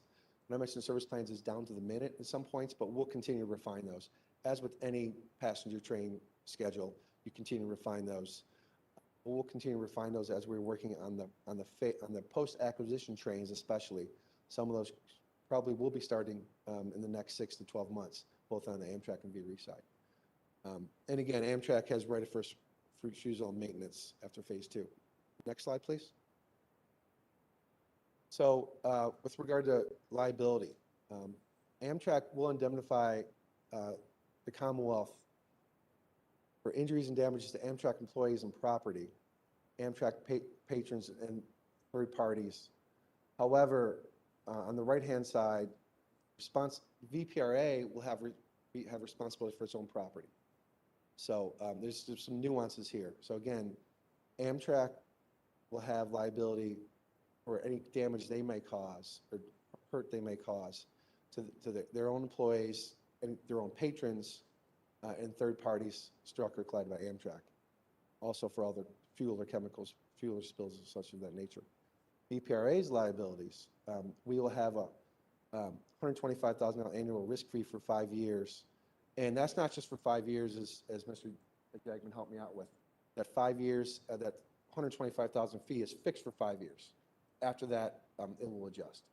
So that hope that makes sense. So the $125,000 annual risk fee, static for the first 5 years, and will adjust after that. So the risk fee will continue on after that. And again, VPRA is responsible for own property, regardless of who's at fault. We will maintain a $5 million cash reserve to ensure prompt repairs, and I did confirm with Mr. Pittard that that is in our financial plan, and that is being taken care of. We need to obtain property insurance for the bridge over the Potomac. I would say it's a long bridge, but the long bridge is really a series of bridges. The span over the Potomac is what people think about, but we have to retain property insurance for that. The biggest risk, if something were to happen, which is the span over the Potomac. There are 5, 6 other bridges, but the one over the Potomac is the biggest one.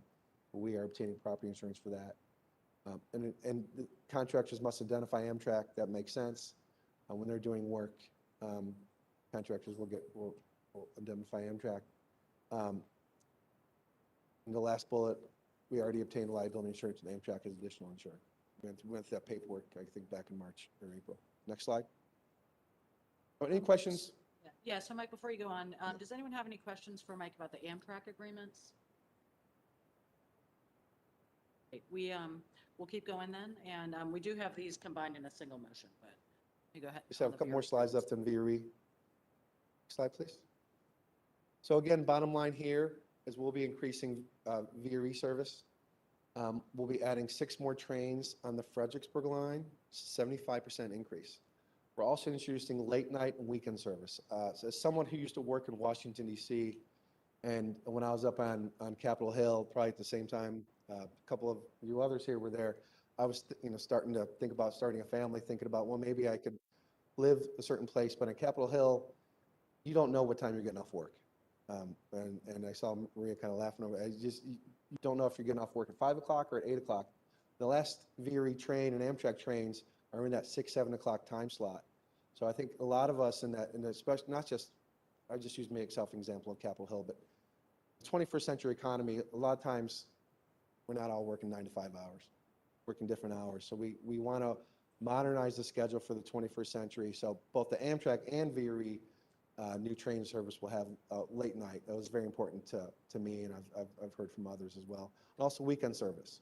For those who get the monthly VRE pass, you'll be able to use it on the weekend. So we'll be able to closer knit the communities from the Northern Virginia areas to Washington, D.C. So if you have a travel in during the week on a pass, I often used to do this in Chicago, take my kids in a weekend to go see a ball game, go downtown to get something to eat. So hopefully we'll be able to move the region closer together by adding this late night and weekend service, in addition to the 6 new Fredericksburg trains. And we did, because of the first 8 miles of the Manassas line are on the CSX corridor, we did negotiate some time slots were we to be able to increase VRE Manassas service as well. So that's what you see at the left-hand side of the page. Next slide, please. So the access and operating agreements, again, a lot of this is starting to sound familiar because they're some of the same themes with regard to as the Amtrak. VRE will get service access. It's also should note, it was very important as part of the CSX agreement that the VRE service was becoming permanent.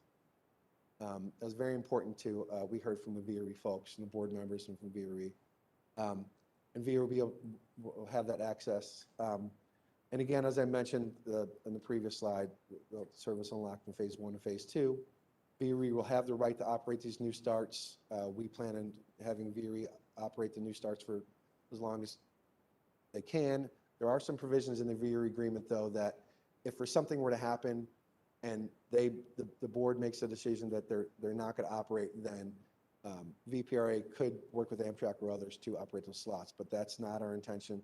We hope to work with VRE and have them operating for a long, long time. And again, the passenger schedule to continue to be refined. We're on quite often having conversations with VRE, Amtrak, and others to refine the schedules. With regard to indemnity, VRE will cover any losses or claims arising from VRE service, and they also backstop. They have their own liability insurance they maintain. Slide. So their funding commitments estimated at $215 million. There's really just, it's split up 2 ways. There's CROC funds, the commuter rail operating capital funds, were something that were done as part of the larger Metro agreement. I think it was 3 years ago. I want to say early 2018. CROC was established back in I think that was the General Assembly session of 2018. So they'll be using those funds for both back debt and also PAYGO funding. So they're going to, and that comes out to roughly $215 million. When we say estimated at, because you're not quite sure when you're doing some bonding what the exact dollar amount will be. So that was quite a large commitment from VRE for the $250 million. Again, one of those commitments we needed before we closed the deal with CSX. Next slide. Much like we talked about the ground lease and premises with Amtrak, regard to VRE, 13 passenger stations we'll have a lease with VRE, and also one we work closely on. Actually, Mr. Dalton showed a diagram earlier. Their Crossroads life cycle facility. We work closely with them when we got right of way from CSX. We're able to add this as part of in fact, one of the last minutes, I think Rich and I talked on a Saturday before we signed the final agreements, so they can add some more, some track at their Crossroads facility just south of Spotsylvania. And again, these mostly are stations except for the one at the Crossroads facility. There's some other land and platforms, and again, that was on the matrix we sent to you. And the station buildings of Fredericksburg and Quantico. Much like with Amtrak, nominal rents of $1 a year, and VRE is responsible for maintenance. Next slide. That's it. Trying to get you to lunch. Any other questions for Mike about the VRE agreement or the ground lease? And Okay. just like the other one, we're also going to ask you today to approve a resolution. So we're going to ask that you authorize the assignment of these agreements from DRPT to VPRA. So there's an action item here too. So we do have a decision brief and resolution in front of you. Would anyone like to make a motion to approve? Second? Second. Okay, thank you. Joy, would you please read the roll? Favor say aye. Those opposed say nay. Ms. Bolivar? Aye. Butler Painter? Aye. Mr. Cardwell? Aye. George? Set? Aye. The Hall? The Mormon? Moses Ned? Aye. Nichols? Spore? Aye. Ms. Zimmerman? Aye. Ayes have it. Great, thank you. We have our next item and our last agenda item is public comment. And first, we are going to start with anybody in the room that signed up. We have one person here. Just as a reminder, since this is the first time we're doing this in person, we are limiting comments to 3 minutes, and we do ask commenters to respect that limit as well. We do not do or provide responses at this time in this format. It's really for us to hear input at this point. So we have one person signed up in person, and that is Rob Whitfield. And after this, I will go to our IT folks to see if they have any further comments, but I believe they'll also be putting up a timer as well.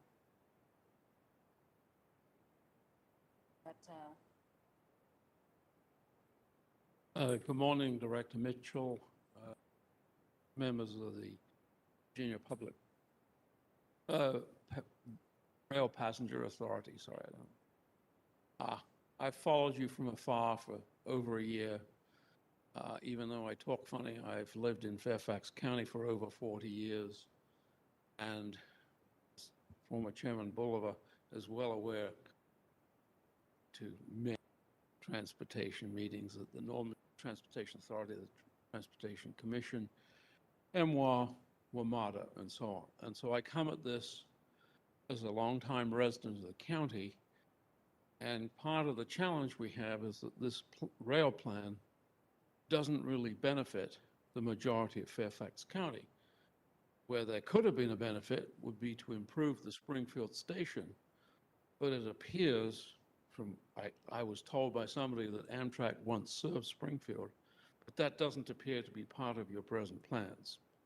I don't know the reason. I can tell you I've emailed to Director Chairman Mitchell several times since 2018, suggesting that location as a multimodal transportation center because of its proximity to I-95 and the 495 Beltway.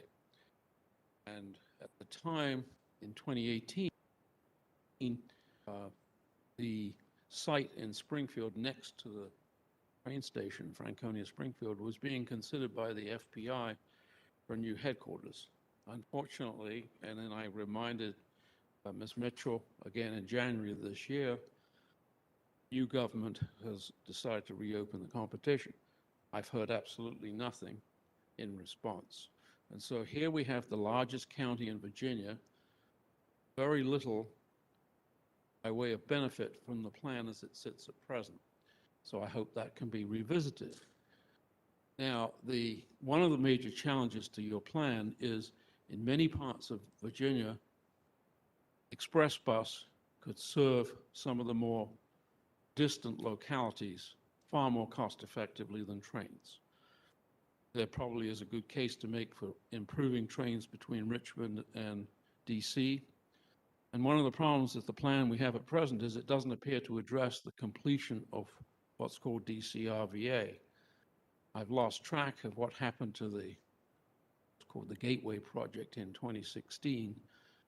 And all I can tell you about the Long Bridge project, and I've talked with Steve Patel a couple of times, I don't know where we have the authority to use Virginia taxpayer money for improvements in Washington, D.C. The Potomac River is either in D.C. or Maryland, and it's not in Virginia. So I've asked Steve to provide the guiding legal authority allowing Virginia, or more preferably to have the district, provide funding appropriate to its economic benefit from this proposed set of improvements. And the backbone of the plan, as it seems to have been presented here, I think in February, is Mary Hines, a CTB member from Arlington County, has proposed tolling I-66 inside the Beltway, and the plan presented in either February or March seemed to suggest in the next 6 years there would be 920 or 930 million in tolls and toll road back debt. And frankly, this ain't fair, because Arlington County doesn't get to, their commuters reverse commuting on I-66 don't pay anything. And so I guess I could keep going on for another 20 minutes. The bottom line is this board needs to establish an independent oversight authority. This was not properly done in the case. I've been involved with the Silver Line for 15 years now. And the board that was created by Governor Tim Kaine and then Chairman Jerry Connolly provided for representation by the government agencies, by Loudoun County and Fairfax County chief executives and county board chairs.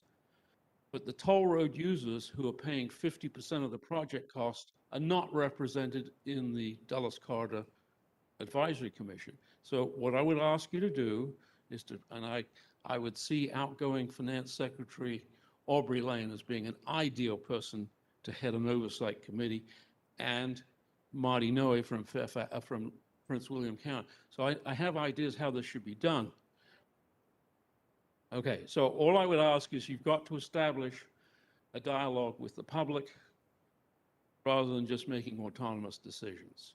And I'd be pleased to participate in future events. It's a little hard to get here from Northern Virginia, but I did my best today. Thank you. Thank you. Is there anybody else here in the room that would like to address the board at this time? And I'll ask our IT team here, is there anybody on the line that is has signed up for public comment? Nope. Okay. Well, with that, we've now gone through all of our items on the agenda. And so at this time, we are ready to adjourn unless any other board members have any other questions or business at this time. Great. Well, thank you all for being here. We do have lunch for the board members off to the in one of the training rooms off to the left here. And I really appreciate all of you being here today. It's great to see you in person, and look forward to seeing you all again in July. So. Motion to adjourn. We have not been using a motion to adjourn at the previous meetings. Yes. Saves one step. Okay. The chair is going to go ahead and adjourn the meeting then. So.